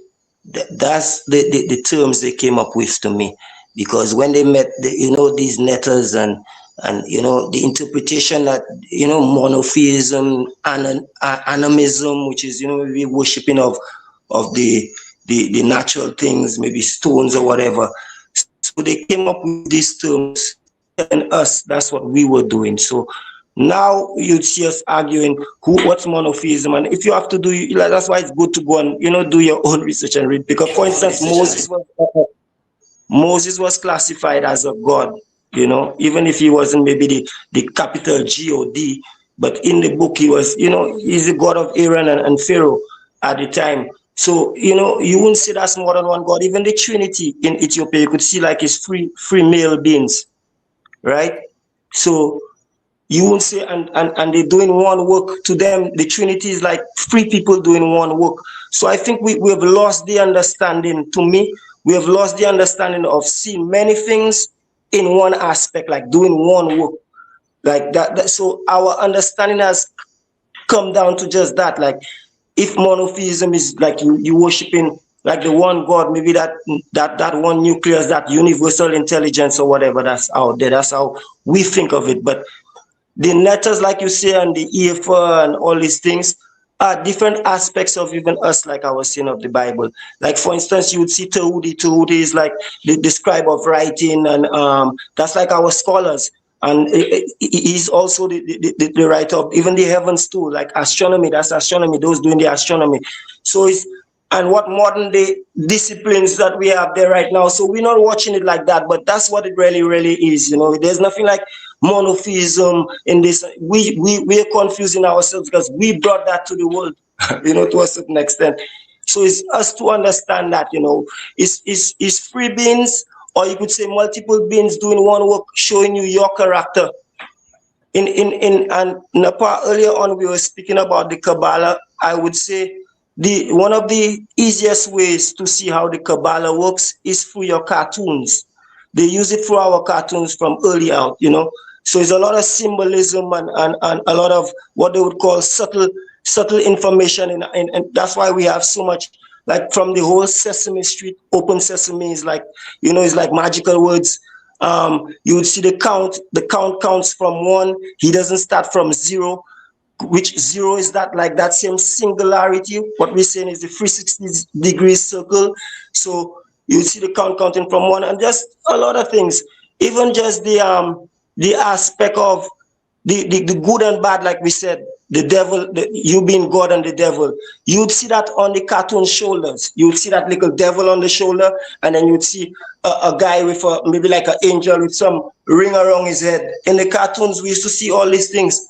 So, you know, even the aspect of Flintstones, when you watch Flintstones, is like people have modern day gadgets like maybe cell phones and these things, but they're not really hurting the planet. The name Flintstone is like a stone you could just light, like we have down here in the Caribbean, which is sulfur rock. That's what they call a Flintstone. You know, right. So it's deep symbolism. Yeah, thank you for your always adding your perspective, Black Mill. We appreciate you. I see that we're the only ones. Easy Bands. I wasn't even looking. John Doe's still here, and we have Black Mill. So I'm going to let Easy Bands go ahead and look at this chart, and then I'm going to go to our brother John Doe and start to wind down. But this is a good chart for all of us. For, you know, I'm glad that, thank you, Sunchild, bringing up a soft polytheism. I didn't know about that. So go ahead, Easy Bands. Yeah, I didn't know about the soft polytheism neither, but I had looked at Hinduism, because Hinduism, some people say that basically it's soft polytheism, basically, you know. How there is one ultimate reality or one ultimate divine reality that manifests himself or itself in different gods, etc. So I'm actually a little bit familiar with that sentiment or theology, but there is a difference. But let me go ahead and read this right quick for the people. Okay, so for monotheism, you when it's talking about, hold on, I gotta move this a little bit higher. So, okay, number of gods for monotheism is 1. In soft polytheism, you have many, but ultimately one source. In hard polytheism, many independent gods. In modalism, you have one God. In monolatry, you have many gods exist. Distinctions. In monotheism, you've got none. In soft polytheism, distinctions exist, but subordinate to ultimate reality. Okay? Meaning that the gods have their own different characteristics and so on and so forth, but they're all subordinate to the ultimate reality. And then hard polytheism, real distinctions, fully separate beings. Okay, modalism, no real distinctions, just different modes. So just to describe that, what it's talking about is like there's one God that just comes on into creation and reveals itself in different modes. All right, as a different God here or a different God there, etc., etc.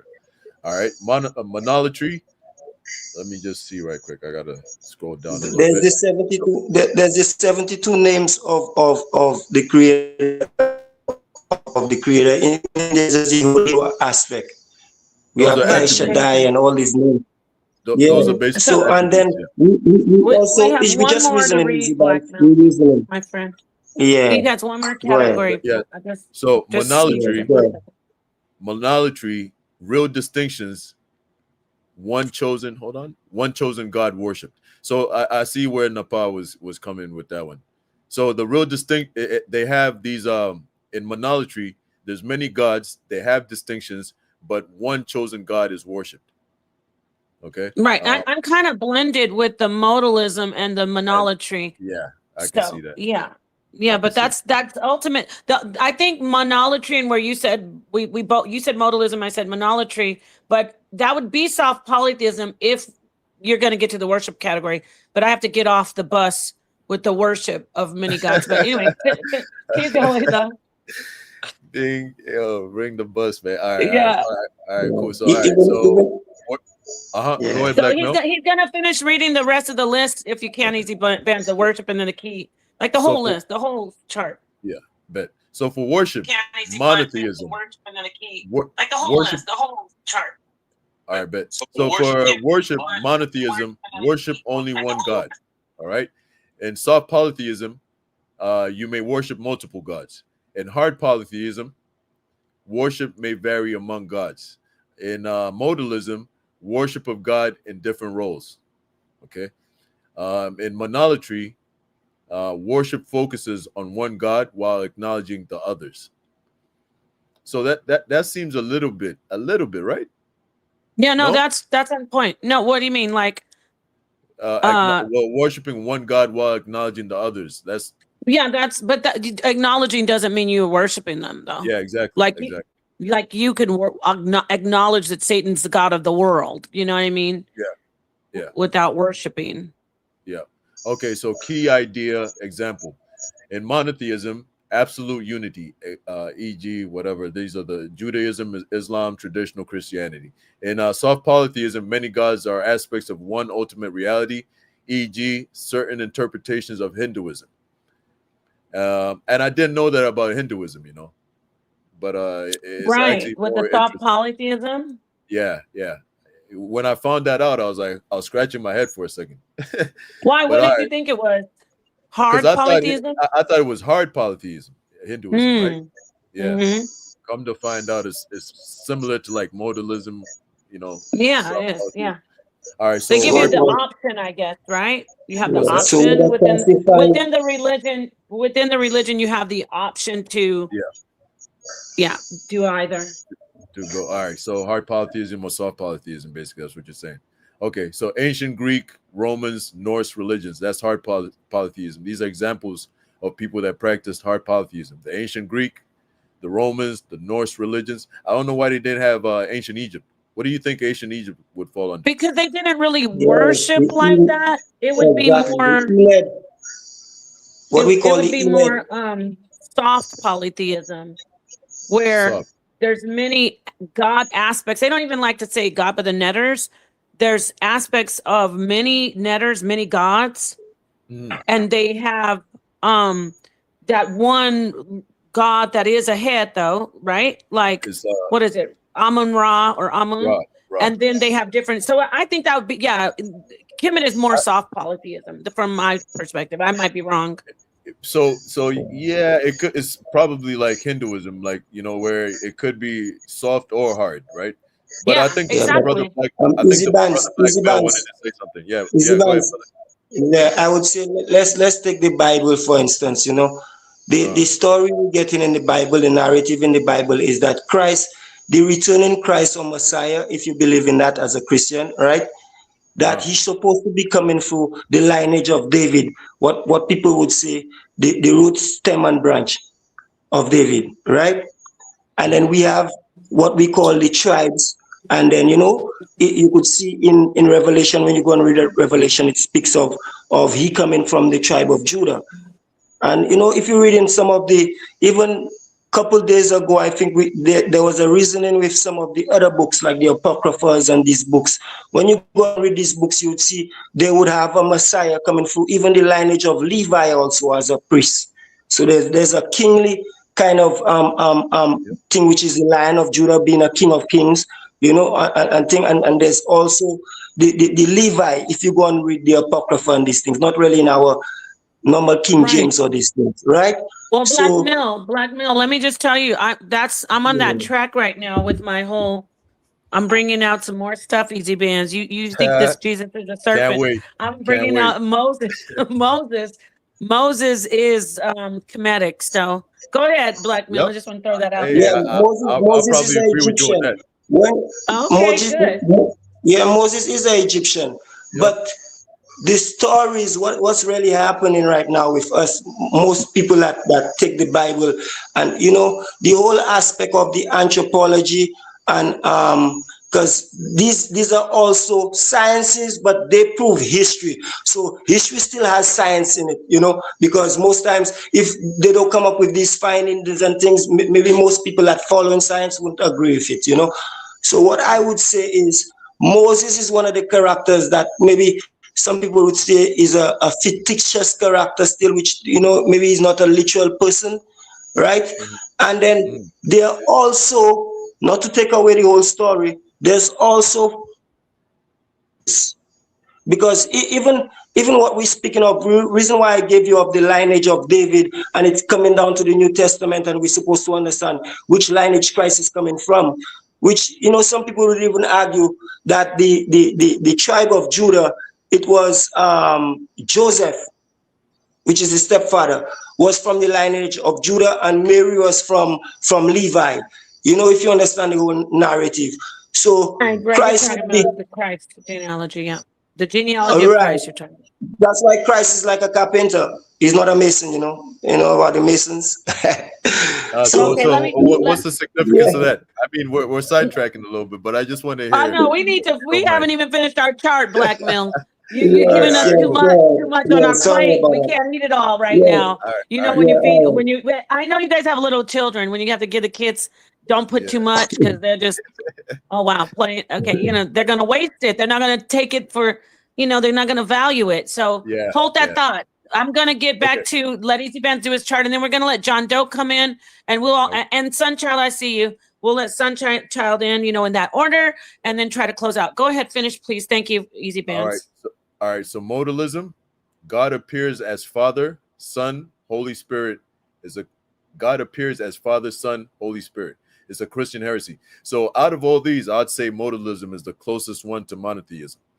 But in terms of, just the way it looks, but, once again, I don't know about that one. I think monolatry and modalism are in the, because they actually align with monotheism. No, well, let me not. I'm sorry, I interrupted. Go ahead. No, because in modalism, look at how many gods. You see it? Oh, I got you. Yeah, there's one God. Yeah, okay, there's one God. All right, so that splits off at the end. So they're cheating. There's kinda. One, but you're really getting three. They're saying there's one, but he shows up as the Father sometimes. Sometimes he shows up as the Son. Sometimes he shows up as the Holy Spirit. Whereas monotheism is they're all God, basically. So monolatry, some ancient Israelite religion before full monotheism. Oh, really? Okay. Before full monotheism. When they were. I don't. Hey man. Before they start getting their hands and their heads. No, this is what happens, Steve. Before they were forced to not see the truth.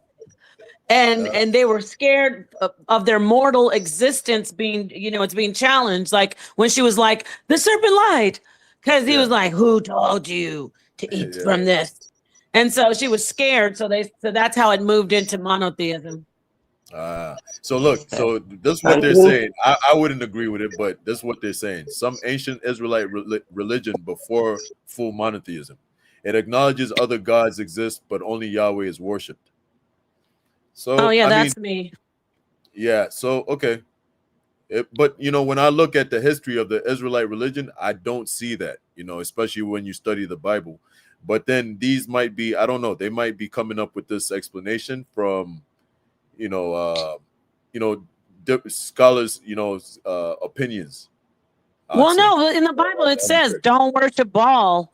That's the acknowledgement that they exist. Oh, so okay, I see. So hold on. Some ancient Israelite religion.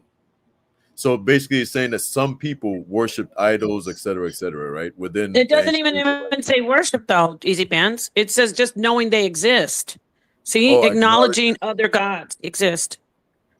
Okay. Because think of this, listen. When they went to destroy the Canaanites, they said, go destroy them because they're worshiping that horrible god Baal. So that's the acknowledgement that Baal is existing. Oh, you know. Yeah, I kind of see what you're saying. Yeah. I can't. So many gods exist. Real distinct. So only one chosen God is worshipped. That's why in the Torah it says don't worship those other gods. That says they exist. It says don't worship them, but because it says that they exist. But this is my thing, right? Is that the Bible basically tells you that these gods exist, etc., right? And so even a Christian or even a monotheist would acknowledge that these lesser gods exist or existed. Well, some of them don't. Some of them say no, those gods aren't even real. They're not, because they say they're not God. Like, for instance, perfect example, Islam. They don't acknowledge that they're gods. They say they're jinn or wicked spirit. They don't say that they are gods at all. Yeah, of course. When I say gods, I'm talking about like lesser gods, right? Lesser than right. I know. Yeah. You like me? You don't want to get a soundbite clipped up on you. I got you. I want to be clipped up. Sonetter's lurking in the shadows, ready to clip it up. Next thing you know, Sonetter's got a diss track and all that. Easy. I also wanted to say, even in the Islam, which sounds even more monotheistic than most of the other religions, if you want to put it like that. Right? Yeah, definitely. They still have that 99 attributes of Allah. If you're really studying the whole, that's why it's so confusing. So hear what I'm saying, Napah. I just wanted to go back on my point, because most times when I'm speaking, when I come back on the panel, it's just to add to what I was saying, so people could understand me properly, and it's not looking like I'm just everywhere, right? After you speak, I do want to get to John and then Sunchild. So go ahead, Black Child. Yeah. I mean, Black Bill. In the Kemetic aspect, we have Ra, right? And you would find Amun Ra or Atum Ra. All of them are different attributes of Ra, which is that one God. If you understand, it's the same story of the Bible. If you have to take it like that, Christ, imagine all these prophets passed through, they call them gods and all kind of things. Like even our aspect of Enoch was the first to never taste death. If you want to watch, that's the narrative of the story. So he also Adam and also a Christ, if you want to watch it like that. And like I said, Enoch's age was 365 years, which is the cycle of the sun. Nobody could deny that, So what I was saying is, most of what we see is attributes of that one God, or that one essence, or that one nucleus, like I would say in the scientific world. And then it has that proton and neutron, and it builds us as physical beings and all these things, if you want to put it like that. But that's just what it is. Our ancestors use these allegories and storytelling to prove science, the natural world, and all these things. So if you cannot read through, the poetic writings, it's difficult for you to understand the stories. That's why a lot of people are, confused about some of the stories. But it's all saying the same thing when you see the common thread for all the cultures. Imagine one last thing I would just say. The continuation of kings in that area, which is that Arabia, Ethiopia, Kemet, the place they call Israel today, and all these places. That's the ancient land. If you read in the book, the first place they gave Abraham, the brother we have now, which is Abraham, is from the river Euphrates to the river Nile. That's the promised land, the first That was like the boundaries of the land they give him in the book. The first thing, and then it went on to Moses, and then Moses passed it on to Joshua. When Joshua got the land expanded. So when the land expanded, if you do, like they say, if you know your Bible and you don't understand the geography and you don't understand the astronomy and these different sciences, you know, it will be a little confusing. But what I was saying, that same area there is where all Abraham, Moses, all of them came from, you know, which is the same promised land that God gave Abraham, which passed on to Joshua, right? What I would say, they also have, I give you one God having different attributes to it, which is not polytheism. It's just the singularity passing on that godly attribute to different characters. We got the list here, so let's not just kick it to the dirt. We got to use the new words we use here. You come on now, come on, Blackmail. Get one of these. Pick one of these. I'm listening to you. I want you to park your car soon, but could you come in and actually do a lesson? Because you have a lot of information. I really love listening to you. I just feel bad having them. I would like you to put your information or get my email that I'm going to drop right now. Do you think you could come on and do a lesson? Yeah, I could try. I'm not that savvy on the computer, but I could try something. You know, yeah. You're up here right now. I mean, y'all be getting scared, right? Easy Bands finally is one of us. He's not afraid anymore. He's in here. He's debating. Brother, you got to break through the ceiling here, Blackmail. You are one. You are up here spitting so many jewels, and then I say, "Come in." It's like, what is this song, Neo? That Neo Love has? He said, "Choke." I don't know. You better get in here and teach. You are really interesting. It's just I hate having everybody like wait, but I love listening to you. So here's my email. What do you mean you're not savvy? You're up here like a pro right now. Okay, so here's my email address, Blackmail. And you've been coming up here for a minute. So just get in touch with me and we can arrange for you just to come in and you could just flow if you want. I'll just let you be up here just teaching, okay? So shout out to Blackmail, man. Yeah, Blackmail, you were really, I love to listen to you. You don't have to go anywhere.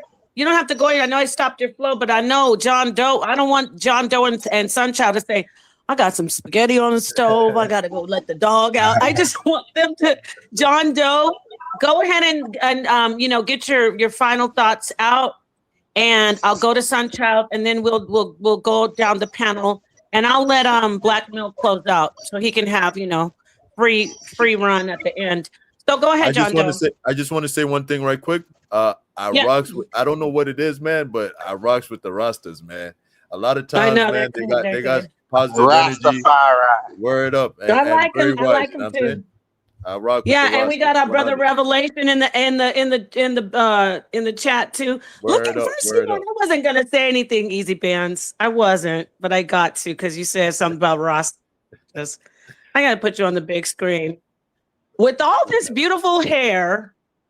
Don't let me see you most of the time up here in that head thing. Okay, that's all I wanted to say. I wasn't gonna put you on the spot. You have great hair. Oh my gosh. Respect. Okay, salute. Okay, so now we will go to John. John, thank you for waiting and give us your final take on everything, and then we got our brother in here too. I can't forget Zion. All right, got you. Okay, go ahead, John. My beautiful lesson, beautiful conversation. I appreciate it. Shout out to Rastafari. I don't know that. Word up. Man, shout out to Easy Bands.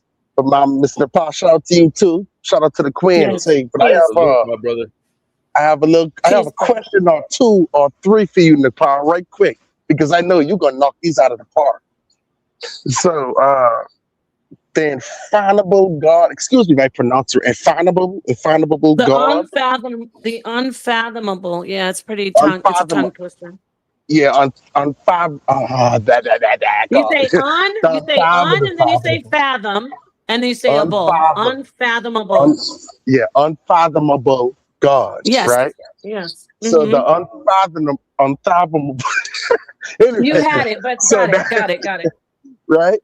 All right, try unfathomable, brother. You can say The UFG. The UFG. Let's just call it the UFG. Anyway. You know how we speak on the island, but we say unfathomable. You know what I mean? We don't pronounce the whole thing. What but, about yes? So you know, what would you? but What would you like to my ask? question? Yeah. Okay. So I just would like to know for the unfathomable God. One, who is the unfathomable God, and how much power does he possess? Right? That's my one question. That's Go ahead. like in the scripture when you hear it says just is. You understand? Like when Moses asked that question, and even to say that is not giving credit or not describing. So that is the answer. Like the unfathomable God is, and in that the power is beyond infinite power. And you see, so yeah, it's just outside of our understanding. Outside of our understanding. There's no word and vocabulary for it, you know? Yeah. We don't have the words to describe it, basically. But go ahead. Right. Okay. Right. Exactly. Okay. And let me say this too, by the way, when you look in the Bible, though, not to sound like a hypocrite, but see, it's like when I read things about Yahweh attributes in the Bible, that is, I go, okay, this is where they're talking about the unfathomable God that I understand and that I in my understanding. They're in the Bible, you can read, okay, certain, I'm not gonna get the name, people are hung up on the name. That's why Lex was like, she worships the Yahweh. But in the Bible, you will read things like where it says in Isaiah, I make the dark, that's the unfathomable God. But because we have to try to explain and describe, again, I'm going in the circle, it becomes less than the unfathomable God, but we have to try to grasp it. Does that make sense? Yes, ma'am, it does. Makes sense to me. Okay. That makes sense. Great. That makes sense. You can't explain the unexplainable. I got it. Exactly. We just try our you best. can't comprehend it. You're right. So is that your question? Oh, two. Okay. So two. I have two. I'm not trying to hog the mic after I just snatched it from Black Male. I know, Miss Pa. I just want you to knock these out the park for me right quick. Who am I? Okay, got it. That was good. Okay, so I'm gonna go down to the demiurge. So the unfathomable God, that's God. But then, so God has demiurges. I learned that tonight. I didn't know that because I always associated, like Ashay said, demiurges always was associated as evil deities. You know, or like a double ganger, like someone your evil self or something like that. So, you know, I learned that tonight. So the angel Gabriel or Jibril will be considered a demiurge, right? For God. What? And then Lucifer will be considered a demiurge for the bad side. That would be closer, but see, then you get into like that slippery slope of not really speaking on traditional classic, like true Gnosticism. When we use that term or that title, the demiurge, and Ashay said something great. I forget. He said something about, it's more than just, that's an evil thing. But for us, of course, because for instance, in the Bible, when you see God, Yahweh say, it says he's a jealous God. With Sonetter, shout out to Sonetter. He loves that one. We love that. It's not just about something evil, like something that is I can't. I'm getting tired. I can't go into it because I'm going to be honest. Gnosticism is not my thing. I know I've read some of the Gnostic writings, but Ashay and of course Lex Vortex, they would be able to tell you more. Because so when you use demiurge, I'm gonna have to haul out of man, I can't really get into that too much because it makes me think that you want me. Well, I have to lean towards explaining God in the concept of being Yaldabaoth, and I don't want to do that. Okay, I got it, Mom. I got it. Just one more quick, and that's it. I'm done. So who is the unfathomable God for evil? There is the unfathomable God doesn't have again, I'm sorry. I It's guess so I'm crazy. Gnostic now. When I explain this, I'm putting this box around something that I can never understand. But from the concept of not being able to understand it, there are no human attributes to the unfathomable God at all. The unfathomable God isn't anthropomorphized. So yeah, that's the answer to that. So you wanted so here's the definition of demiurge according to Gnosticism. It says in many Gnostic systems, the demiurge is often considered ignorant or even malevolent, the creator of the material world, which is imperfect, distinct from the true supreme God, who is purely spiritual. Example, Yahdabaoth in some Gnostic texts. Yes, thank you for that. Or like y'all mentioned Baal, when the Canaanites was worshiping Baal, right? So the Canaanites, I don't know. Yeah, go ahead, Napah. So, no, you're good. I'm glad you brought this up. So see how he brought up the actual definition that fits in a Gnostic system. See how it says Gnostic system. There's so other ones, when we use you wouldn't call Canaan the Canaanite god necessarily the demiurge. The demiurge is like a title within the Gnostic system, and that's not going away from what Ashay said. I get what his concept was. He's saying, I'd like to hear more from him, but he's saying there's more outside of it besides just this evil God that, like, he doesn't want. For me, I'm just gonna go out on a limb and say he doesn't want it to be equated to or correlated to the evil God of the Bible. But there really isn't. If you look at the Bible, we're gonna go all back around to the beginning. Come but on, Satan, right. there's not this one evil God that we can say, then there's this evil God in the Bible. Even though we did talk about the Elohim, I know Easy Bands doesn't agree with that fully, or maybe he does.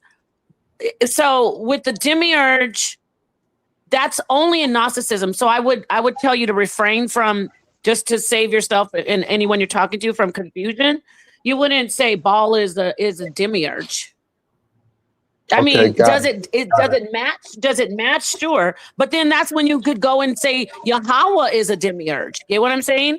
So you know what I'm saying? You're right. Because there's attributes in the Bible where it shows that Yahweh is jealous, killing, considered malevolent. Well, you have two of these, Rebel Rasta. Rebel Rasta. Salute, brother. What are you doing, bro? He's got different angles now. Rastafari. Hey, yo, Napah, Napah. Okay, so Rasta. Yes. Let me just say one thing. Sorry, off topic, but Rasta music, is one of the things. Rasta music or reggae is one of the things that brought me real close to God. I ain't gonna hold you. They got some of the best gospel music. If you've ever heard, I agree. Sizzla, if you've ever heard like Sizzla or one of those type Capleton or one of them, yo, bro, trust me. Yeah. Word.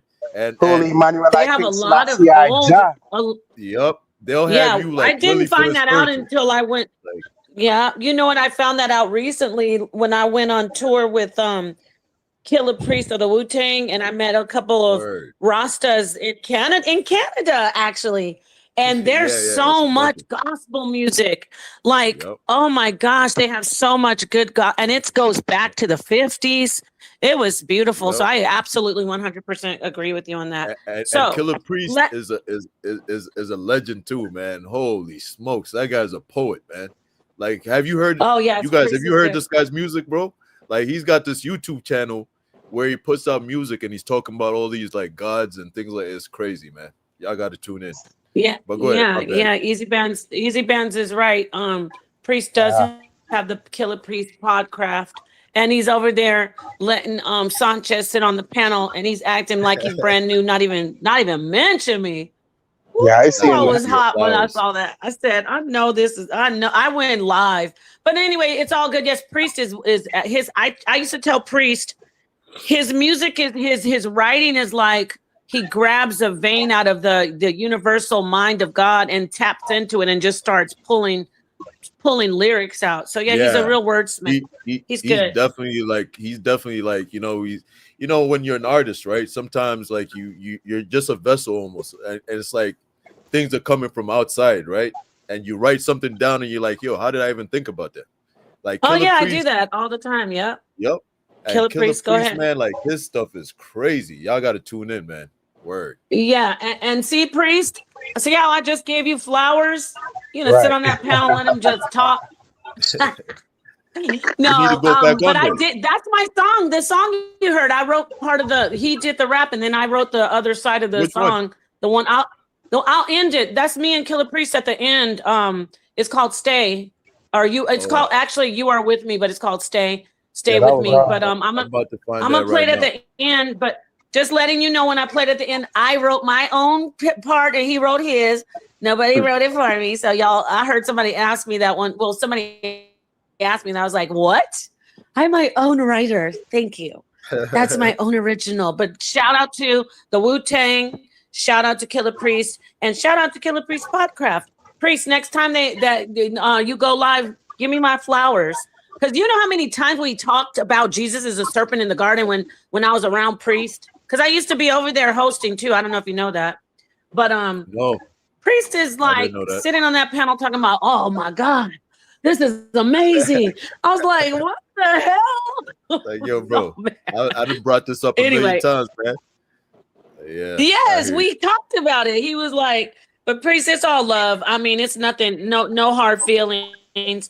And it's all love with Sanchez too, because Sanchez has his own, I'm gonna take this down right now. He has his own way of teaching it, and I love listening to it. It's just I hate listening to it and be like, wait a minute. Like you said, Easy Bands, I'm sitting there going, wait a minute. I remember when I was just that's you see that on those movies too, when they're like, hey, I think we should maybe use the red one, and they say, nah, let's talk to the head to the head guy. What do you think we should do? We should use the red one. Oh, that's a great idea. Yeah, let's do that. You get that. So anyways, let me move on so we can get this closed out, and I appreciate everybody being here. Let's see we did John Boy, and we got to go to our brother Sunchild. He's been waiting. I appreciate y'all, man. I appreciate y'all. Always. I'd like to address the brother who just asked about the demiurge. Perhaps I could add a little clarity from my perspective anyway. The demiurge wouldn't fit as a Gabriel or even Satan. The demiurge is actually the creator. He created the material world. So he is a deity, in fact, and the creator of the material world. But the unfathomable is the spirit world without the material, the need for creating a material world. And the demiurge pretty much has the characteristics of a materialistic characteristics of anger, jealousy, and so on. But he is the creator deity. That's what I wanted to add to that. I hope You just threw me for a loop just now. We're gonna let Sunchild finish out, and then we're gonna get to address the brother Black Mill. I really appreciated your perspective as well. I'd like to try to summarize, because you said a lot, and if I could attempt to, if you're still here, what I hear you saying is that you consider the different religious or spiritual schools of thought as sort of like constellations that are orbiting your central figure, which is a solar reverence. And you see these schools of thought as just orbits or constellations orbiting the sun. And I would wondering, is that a fair, although perhaps a little bit poetic, a definition or analysis of what you believe? Yes, to a certain extent. I didn't even go so far, but that's to show you how inclined mind could read between the lines. For instance, if you watch our Islam brothers, they're dancing around the Kaaba, which is a black stone, right? The Kabbalah, they're dancing around a black Kaaba, right? Kabbalah. And the sun, like I was talking about, the sun is that main object. All the planets are doing the same orbiting. If you check the Rastafari, what we call the Nyabingi, you'd see them, they have what they call an altar, and they all just, it's like a ritual around the sun, dancing around the sun. So whilst we might watch that like just, repetitive, just, maybe religious aspects, I see these things as things that's supposed to happen. These people are in motion. All the African dances, all the ancient African dances to even now are different movements in the heavens, because they understood astronomy and how the stars used to move and everything. So they're literally, so they're so above, so below, so in heaven, so on earth. I know it's hard to believe, but trust me, nothing that we're seeing, the outlook most of us have, we're the ones who brought these things. We cannot be watching them. If you're watching it like, this is wrong and this is, you're going to go off. If you're a scientific mind, there's no wrong and right to a certain extent, although there's wrong and right, don't get me wrong. But I just gave it to you. In the whole electricity, you have your negative and positive. If you use wires the wrong place, like you maybe put two negatives together, you might just blow your building. If you put the two positives to, you just the whole aspect of just electricity, you could see the two aspects of just science to a certain extent. Coming back to your hot and cold and all these aspects, it's just the same thing, colors and all these things. And I would give that last little aspect, brother, because I may be going off of what you really asked me. Just to not go off topic, because it's all the same thing I'm saying. In your cartoons again, you have not just your cartoons, your heroes, your superheroes. In your superheroes, you have Batman. Batman is the only superhero that has no supernatural powers. He's just his belt, right? And then we have Hulk. Hulk is the perfect. Batman is your intelligent self, because Batman is intelligence and all this technology and all these things, gadgets and these different things, right? And then you have Hulk. When Hulk really gets vexed, he turns to a different human being. He turns to Hulk, which is that Bruce Banner. When Bruce Banner gets vexed, you see start bursting up that shit, and that's the aspect of your old self. Then you start mashing up cars and start knocking out your woman and start doing all the things you're not supposed to do and then regret after. That's you not controlling your lower self. Because it's discipline. You as a human being, the more you learn, the more you grow. You're supposed to be a mature human being where the whole aspect of the whole morals and all these things coming up to stand up as a man really, and responsibility and all these things. So I hope I didn't go off track. Yeah. No, you didn't. And if I could just ask you one final question, you say it's not polytheism, and I think you're less reluctant on accepting a soft polytheism where there's a oneness and then emanations and so on of attributes of the one. Are you comfortable? Are you comfortable with the label? I don't want to put it on you, but the label soft polytheism, is that something you're comfortable with? You could call me any name you want. You could call me polytheist. You could call me monotheist. All these names. These names don't matter to me. This is what Europeans put on what our ancestors were doing. So I understand what it really. Because I'll give you a next little aspect. What they call fort, which is tuhuri, the beak of the bird, and that aspect. You would see they have, just like Amun-Ra and Atum-Ra, you would see they have aspects of Fort Moses, different Fort Moses, like his attributes of tuhuri. And it was real, literal human beings, And even just the story of Moses, I'll give you a thing. Stick to the symbolism to it. It's literal, but stick to the symbolism. Moses, the word Moses in the Hebrew is to be drawn out of water, right? We have that whole aspect from the starting of the Bible, Abraham going to that well, meeting the wives, the different wives, and then, throughout the whole Bible, even in the ancient aspects, you would see the whole aspect of water, and then it even representing woman, like the female aspect of things in the Bible to a certain extent, right? But Moses being drawn out of water, Fort Moses, which is osmosis, which is the same being drawn out of water. If you type of osmosis in science, osmosis is real, like red blood cells in your body shifting from one place to the next. I know it might sound odd. Hold on, brother. Now you believe Yeah, the science. osmosis. We got the pseudo killers gonna pop up on us. Cause Yeah. you What walking happened, that thin Napah? line right there. Osmosis What, is. what Come I on would now. say, Napah, the way the Greeks But were I rock with you interpreting, on that. But I'm just yeah, saying. the way Come the on. Greeks, because remember, Moses part the Red Sea. I mean, if you're somebody that understands symbolism, you'd never take that literal. I know people say God does a lot of things, I wouldn't doubt God could do anything. But the parting of the Red Sea, that's all the same stories. You have to deal with water. Noah was is a body of water. When the place flooded, it was a body of water that saved Noah. So it's like a saving aspect going through that water, which really represents you to a certain extent. I'll give it to you on one aspect. All of us have to go through that, the womb of the woman, which is blood And that's why you gotta come in and teach. You gotta come in and teach here. I hate to cut your flow, but the brother is. Listen, did you get my email? You did, right? You're welcome, John Doe. Blackmail Go ahead, got so much Easy info. Fans.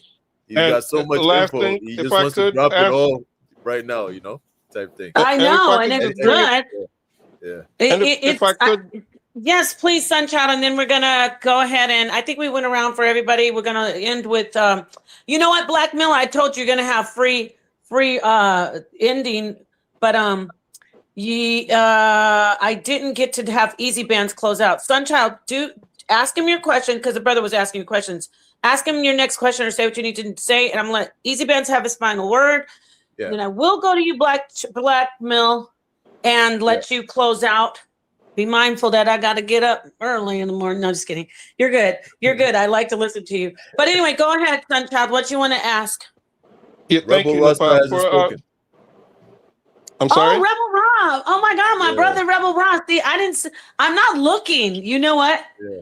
Rebel Rob. Thank you, Easy Bands. Okay, go ahead. We got a whole. What we have up here is a whole Rasta lineup, and then we also got Easy Bands with his luxurious Samson locks. Word. You've been hiding well- your hair from us. Watch Sonetter say, "Why are you telling him his hair looks good?" Hey man, don't get me in trouble with stuff. No, you're my brother. That's why I'm saying it. But anyway, okay, go ahead, Sunchild, and then we get to Rebel Raw, and then we'll do our close up. Go ahead, Sunchild. What were you going to ask? Your last thing you want to say? Thank you, Napah. I'll try to be as brief as possible. Brother Easy Bands, I understand your reluctance towards the idea of soft polytheism. I certainly understand but I'm still having an issue. I think from my perspective, it is closer to the Trinity, the concept of a Trinity than monotheism. I still see it closer to what I would consider soft polytheism. In so much as you have a distinction between the gods and then a unifying factor. For me, that is by definition soft polytheism, and I understand that you would project it on the other schools of thought, such as Hinduism and so on, and not at yourself, but perhaps a little more I don't want to be rude, but a little more self-reflection, perhaps. But I guess we can continue that conversation, because I found it out, by the way, listening to a Muslim brother debating a Christian, and he brought it up, the idea of soft polytheism towards the Christian. But yeah, that's all I have for now. If you wanted to respond, you may. I'm not sure if I asked the question anyway, but I surely appreciate the time, Sister Napah, and the brothers, all the attention. I really appreciate it. Thank you very much. Yes, Sunchild, it's always a pleasure. Go ahead, Hey, Easy Bands. This will be your closeout too, so we can just get around. Go ahead. Yeah, my closeout wasn't even, I was just gonna let y'all rock anyways. To the brother, it's a very interesting, because even when I like looked into Hinduism under this new this soft polytheism or whatever, and I saw that, it was kind of, it had me scratching my head, right? But there is a difference, and we'll go into that a little bit more next time. But hey, it was a pleasure talking to you, man. Hopefully we can see you on the panels more often. All right. Thank you, just to brother. close out, Appreciate it. no doubt. Just to close out, Napah, keep doing your thing, and we want to see you on Killer Priest, all right? Oh no, that was a couple episodes, a couple seasons ago. So I'm not. You're beefing. You can go look me up. You can go see. No, I'm not beefing with Priest. No, No, I'm saying I want you back Sonetter, on there. oh no, it's, you trying to do, you are trying to get me, how do you say, in a hemmed up by the collar for anyway. No, I'm HOK. I'm over here, and it's not that I won't go over there, but it's just you're new. You're getting in here on season 6. You need to go look back, like you need to go back to season 1. So hold on. Is there like an issue with like the HOK and that channel or not at all? Not at all. Okay. Sonetter, you saw Priest and Sonetter, we're all cool. It's just everybody who knows. I'm here and I love the Killer Priest podcast. Sonetter loves it, but I already did that. Like, I'm HOK. Like I was over there hosting. Everybody's heart was broken. Everybody over here was heartbroken and missing me. You can't do that to the people. They want me to stay. I'm not saying go over there, like leave us and then go over there. I'm not saying that. I'm just saying go over there, get your roses, get your flowers from them. If they don't want to give you your flowers, take that ish. You feel me? Oh no, I got it. Here. No, Priest. I did tours with him. I was over there hosting.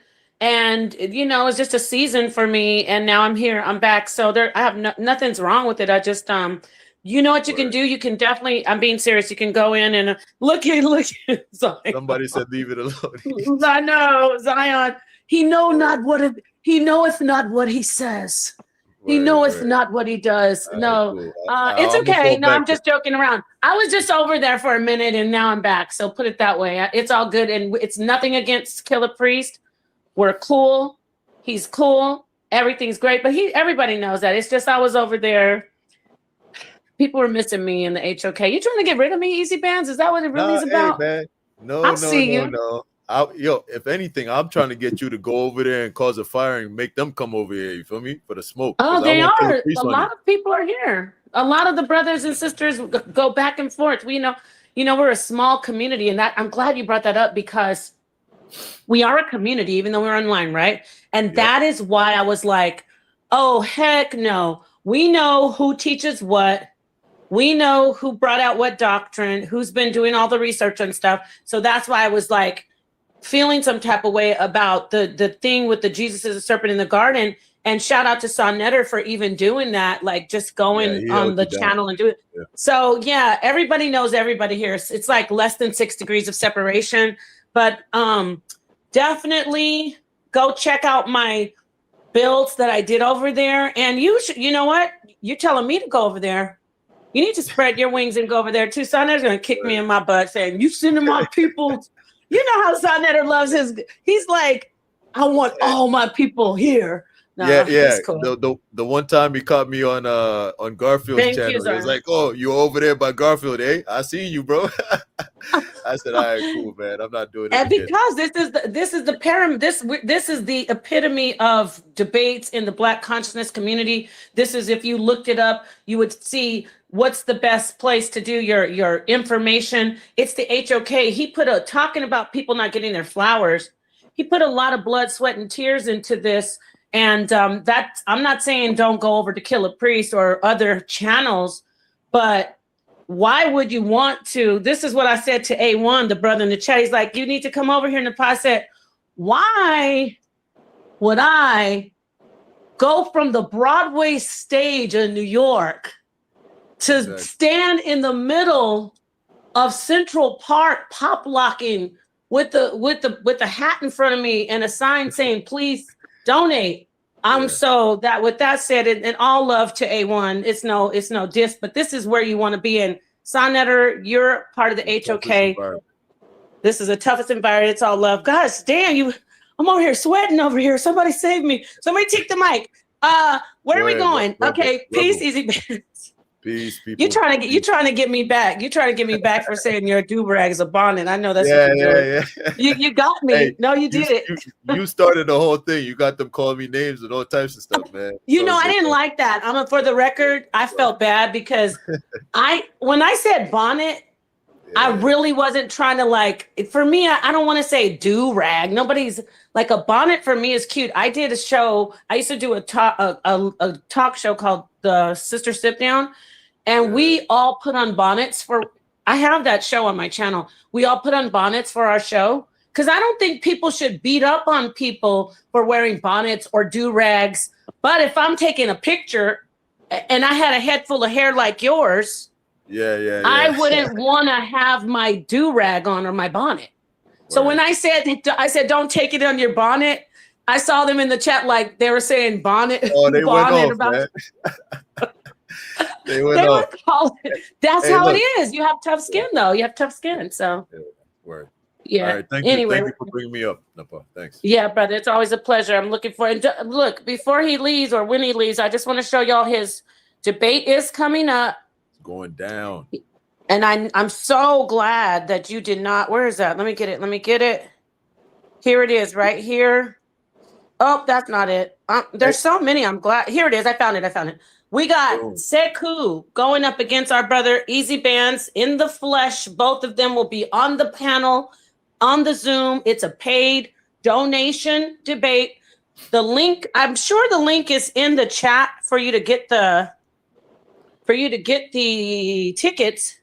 You guys don't wait till you're what? Go ahead. No, I was just ad-libbing. Get them tickets. Heck yeah, get those tickets because Sonetter hiked up the our brother Morpheus and Apostle. It says 20, but now it's 25. So don't wait till the last week. These are going to be awesome. We got another brother that Sonetter really has taken under his wing. We got our brother God Energy and against Chief X. Yeah, so no, you're not going anywhere. Sonetter has his favorites that he's a talent. One thing about Sonetter, he is really good at looking at who's talented but he always keeps his door open to everybody. But there's certain people that he's like, you're not going anywhere. And you're one of them. So that's beautiful. Okay. All right. Easy Bands. We'll see you soon, brother. Let me see. We lost. Oh, my brother, Rebel Ra. Oh, such a good brother. And he's just so patient. I'm going to let you go ahead and go, Rebel Ra. You had me. I don't know. I'm going to have to go listen to the playback. You had me sweating over here with that Easy Bands. You knew what you were doing. But anyway, go ahead, Rebel Ra. You go ahead, Rebel Ra. Yeah, give thanks to the panel and give thanks to the HOK. Don't know every time. I've been listening for a minute, and you know what I mean. So I just coming in not to say anything much, but just give me a little minute. Easy Bands, you don't know. Sekou going to cut you down like whoa, but God bless you up, same way, you know. But you know, it's always nice to be on HOK with the nice family, and you know what I mean, wherever your thoughts be. This is why we come on here to have the controversy, but yet still the unity in thought. You know what I mean? So we love the family. Yet still Napah. I've been noticing, cause you know what I mean, I like to take observation. Oh, bless up to the bridging Black Mills. You don't know Rastafari, Haile Selassie, Empress Mega, William Manuel I Selassie, Jah. Rastafari, give thanks, bro. Blessed every time. Bless up. Yeah. I love the rosters. Come back in and teach. We need y'all to come in and teach. Everybody, I'm gonna play my song so Easy Bands can hear what I sang when I went on tour. I have a couple other songs too. Hold on, Napah. I've been noticing your name, With Child, and I really not come to say it, but I come to ask you. Because I saw your video earlier on where you say, oh, I'm all their moms or something to that. So I'm like, okay, you all their moms, you're with child. Like, what is the growth? What is the name all about? What is the, you know what I mean? You know, say, why hey, do I like say you. with child? You're very sharp. That's it. Like, the woman is the one who's birthing. She births the information. She births out the existence. Easy Bands is going to probably come in here and take his piñata stick and try to bust my piñata that I'm about to say. But we are the first worshipped mother, the first worship gods. We are the ones who bring. We make. You know how I say manifest. We're the microcosm of what I say when I say the unfathomable God and everything manifests from it. Well, of course, the father has. I'm saying the male has something to do with that, but it is the mother who is with child concept. You know, when you conceive your concepts, so conceptualizing and all that good stuff. That's what I mean by with child. I'm not literally with child. No. So but 360, you had them hands down, however you call the process, because all the youth, them Sanchez, and I like the Virgin Lex because him full up on knowledge and information, you know what I mean, from then to now. Doesn't matter which stand he take, but you know what I mean, I like his output and how he does things. But you have them hands down, Killer Rebel Priest, all Ron. of them, you had them hands down. Thank you. The But Rebel Ron, he's of, more subtle. He's more subtle than any other beast in the community. So I knew what he was up to when he was trying to say that. I know there's always technicality to Lex, because that's why I say there's layers to Lex. You know what I'm saying? I've listened to him through the community all around, and there's a lot of feedback he gets, doesn't matter which platform he's on, because of his intellect and how he outputs what he studies. So you know what I mean? So I give him respect anyway, because I like them kind of minds. I like minds like yours too. I like minds like Black Mills. I like your minds too, Bridging, but I'm not into the God thing, even though I hail Rastafari. I hail it from a secular level, because Emperor Haile Selassie I said, seek secular knowledge. And I'm not into just the theocracy of one thing. But as everything is, you have them hands down, and I'll sit down and just listen. Black Mills. Blessed love, everybody. Thank you so much. Before we go to Black Mill, I do want to respond to what you said about Lex. I don't know what I said at the beginning. I was kind of in a zone with Lex Vortex. I appreciate Lex Vortex immensely because he put me through hell in SVDL, but he is very, very knowledgeable. And he and I actually resonate in a lot. However, it's just like the story, like, you know, that yin yang, for some reason, whatever reason, we've always been just nemesis, I should say. He's my arch nemesis, but he's my friend too. He hates me immensely. Like, he'll even get on the panel sometimes and do his rants. He used to really come for me in a negative way, but he's grown so much. But there was times when Lex he hated me so much. He would say, I hate that witch. God, I hate her. I want her dead. But he's grown. And for me, I don't hate Lex at all. He's intelligent. I really appreciate him. But what he's not going to do is come in and try to usurp authority. You know what I'm saying?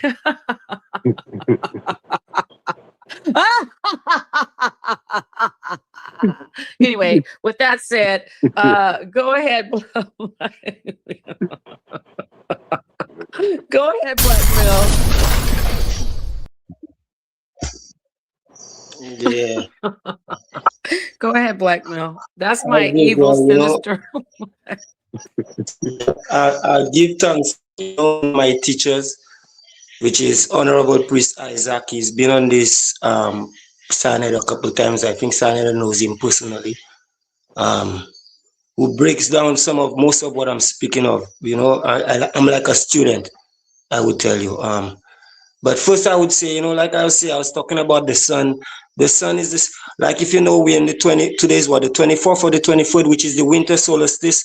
If somebody wants to understand what age we're in, because you see a lot of people arguing about what age we're in, people telling you we're in the Pisces age or we're in the Aquarius age and these things. Every time the 21st of March comes, which is Aries, if you could stand up and you watch the constellations from where you are in the center, whatever constellation that you're seeing is the constellation, which is the sun, and it's exactly where we at now. So yeah, I don't want to throw that around, but we're not really in the Aquarius age like people are saying. We head into it because these things take thousands of years when you understand astronomy. That's the difference with astronomy. When we watch the moving of the heavens and these things, and people don't really like astronomy because the figures are big. But we're a system, what we're in right now. Astrology, right? Not a. You're kind of you're talking about the theological side of it, right? Astrology, not You're right, really yeah. astronomy. Okay. Yeah, but Just it's the position clarifying. of the sun. What I was talking about there is ages. Ages are, that's not Oh astrology, yeah, that's that would be astronomy. astronomy. Yeah, with the Yeah, that solstice. should But be, I mean yeah. the whole Right. thing that you're talking about, like with the suns and the gods going around. I just will you come on and teach, please? Can you come on and teach? You got my email, right? Right, yeah, for sure. Okay, go ahead. Say your final words, and then I'm gonna go. I Yeah, am gonna so close it down. just like everything else, I'd say if you know your Bible, if you know your Kemetic culture, if you know your Quran, and you don't know astronomy, you don't understand geography, you don't understand the different levels of the science, when you go to these books, it's like you go into a fairy tale story because you don't understand the sciences. So they're not just books of, like, telling us like symbolic aspects that became literal, which it is, but you have to understand the scientific aspect of it. So that's why you see all these symbols like the ram being crucified in the aspect with Isaac and his father, which is Abraham, had to sacrifice Isaac, and God tell him no. Then he went and sacrificed a ram. If you watch in the old Kemetic culture, you see some of the gods, even from the one in the Bible, Tahaka, you could see him as a ram head, which is what the same Aries I'm telling you about, which we are in the 23rd, 22nd, the sun going into that constellation. So they understood these things. So that's what they call the winter and summer solstice and all these things, is the movement of your soul, because we had a full understanding of all these things, the aspect of when the moon is in a certain position, when the planets in position, what they could affect on the planet. Like, for instance, the ram, we have that constellation which they call in the 88 constellations, we have that Cassiopeia, which is the Ethiopian queen, and it's like a W, and their moments, maybe according to what season we in, it's like a M. So what we call the ram in games like what we used to play, like Scrabbles, what they call anagram, you could just shift the words or just turn them upside down. The ram stands for war. That's what's going on right now. You could see, and even on the 28th, if you all remember, the planets aligned on the 28th. I mean, if you're doing astronomy, you know all these things, so it's just a lot of symbolism, but it's really literal, because the literalism is what's important. Like, for instance, Okay. most of I'm gonna our let you books. close out though. You got to get a couple like last sentences in here, because you also said some stuff that I love listening. But Cassiopeia is not Egyptian. I'm just gonna come in here a little. Keep going though, but just trying to close this down. Thank you so much, Blackmail. I appreciate you. Get my email. Come in and do a lesson. We love you. We appreciate you as a Rasta. You could go and go and go. And you have free reign if you do your own show. Nobody will stop you. Come in. You don't have to share the mic or the panel, and we need you to do that. So you see my email? Do you see my email? Oh, let me drop you the bomb.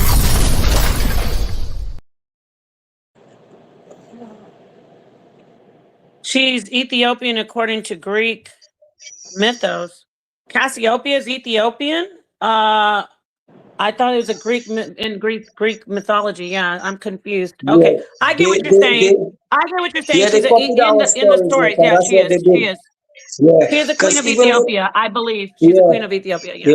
Oh, I get what you. Okay, so that's what you were saying. I got you. Even Zeus was called an Ethiop, right? Yeah, right. And there you go. And listen, Napah, just one last thing, just to see, just to show how some aspects as we still have the remnants in our modern day time. The Ethiopian kings, which is the last set of kings in that same area we're talking about, Ethiopia and these places, which is Haile Selassie, Ras Menelik and these things. The titles they had was Ras. So it's like, when you go and read the Greeks aspect of Ra, they're telling you that Ra, son, which is Osiris, Asa, was born in Ethiopia, although it's not this modern day Ethiopia where Haile Selassie is we're talking about, but just, it's poetic writings and prophecies, like you say. So you would see, they say, Ras Michael, like Haile Selassie father had that title, just, is this Ras, the children of Ra, Ras, Ra being a star in our modern day, the sun was just classified as a star recently. So it's rather star, So it's all symbolism, esoteric messages in a modern day time. If you could read between the lines, you could see it. That's just all I could see. Bless. Thank you so much, brother. We appreciate you. Get that email and get in touch with me so we can do a show. With all that said, let's go ahead and close this out with the song that I want you to hear. It is old. You're right. Apprentice of Bobby Hemmett. I do have to get some more music, but I love it. So this is the song I was talking about. Easy Bands. We'll see you guys next time. Peace. And by the way, Jesus is the serpent in the garden of Genesis 3. All right. Peace, everybody. Bless.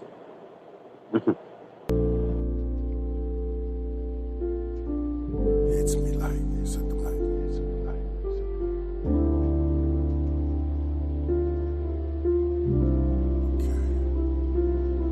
Diamond, the 33 vertebra, up the spinal curvature to the pineal merkaba that spins in my head and spread off the tongue and rhyme scales onto a vinyl circular. Became instant lords on liquid swords, the Bible determiner, the idol interpreter, the cycle of eartheners. I am Lord your God for worshipers. Merkaba. I ran out of room, I'm leaving the womb. I feel like I'm dying, I'm crying. Am I being pushed to my doom? I'm fading into life, draining from her waters, swimming, naming him Walter. Now I'm bathing in her light. I altered on the altar, the day walker, flaming into the night like fireworks that's vibrating 528 hertz. It's raining, the vibranium is ultra bright. Above my cranium, stars are shooting over. Nibiru exposure, meteor showers, supernovas. The meeting I supposed to write. Walking through the fire that was cold as ice. Poltergeist, took a glimpse into infinity. Saw a blimp that flashed my memories. The airport was empty. A rare quartz Da Vinci. My pen leads symphonies. You'll all perceive eventually. The orchestra of the August love in the orbits as a foreigner from the corners. Now she's in the forest with doves. Near lakeside, the waters with suds. Are you able to withstand quicksand on a remote island in the Bermuda Triangle during Mercury retrograde? But I'm verbally electro waves that echoes for days. Age, 1 foot in the threshold and 1 foot in the grave. Peaceful, I settle over the metal like sage. God switchblade for any witch or devil I made. I'll carve them up in 7 ways. The carbon dust, fluorescent rays. Placed them in a garden plush after 7 days. With parsing. Blood and flesh is always so expensive, but when you sacrifice the body, you can get this. Consciousness expanse is exponential, while your union is eternal.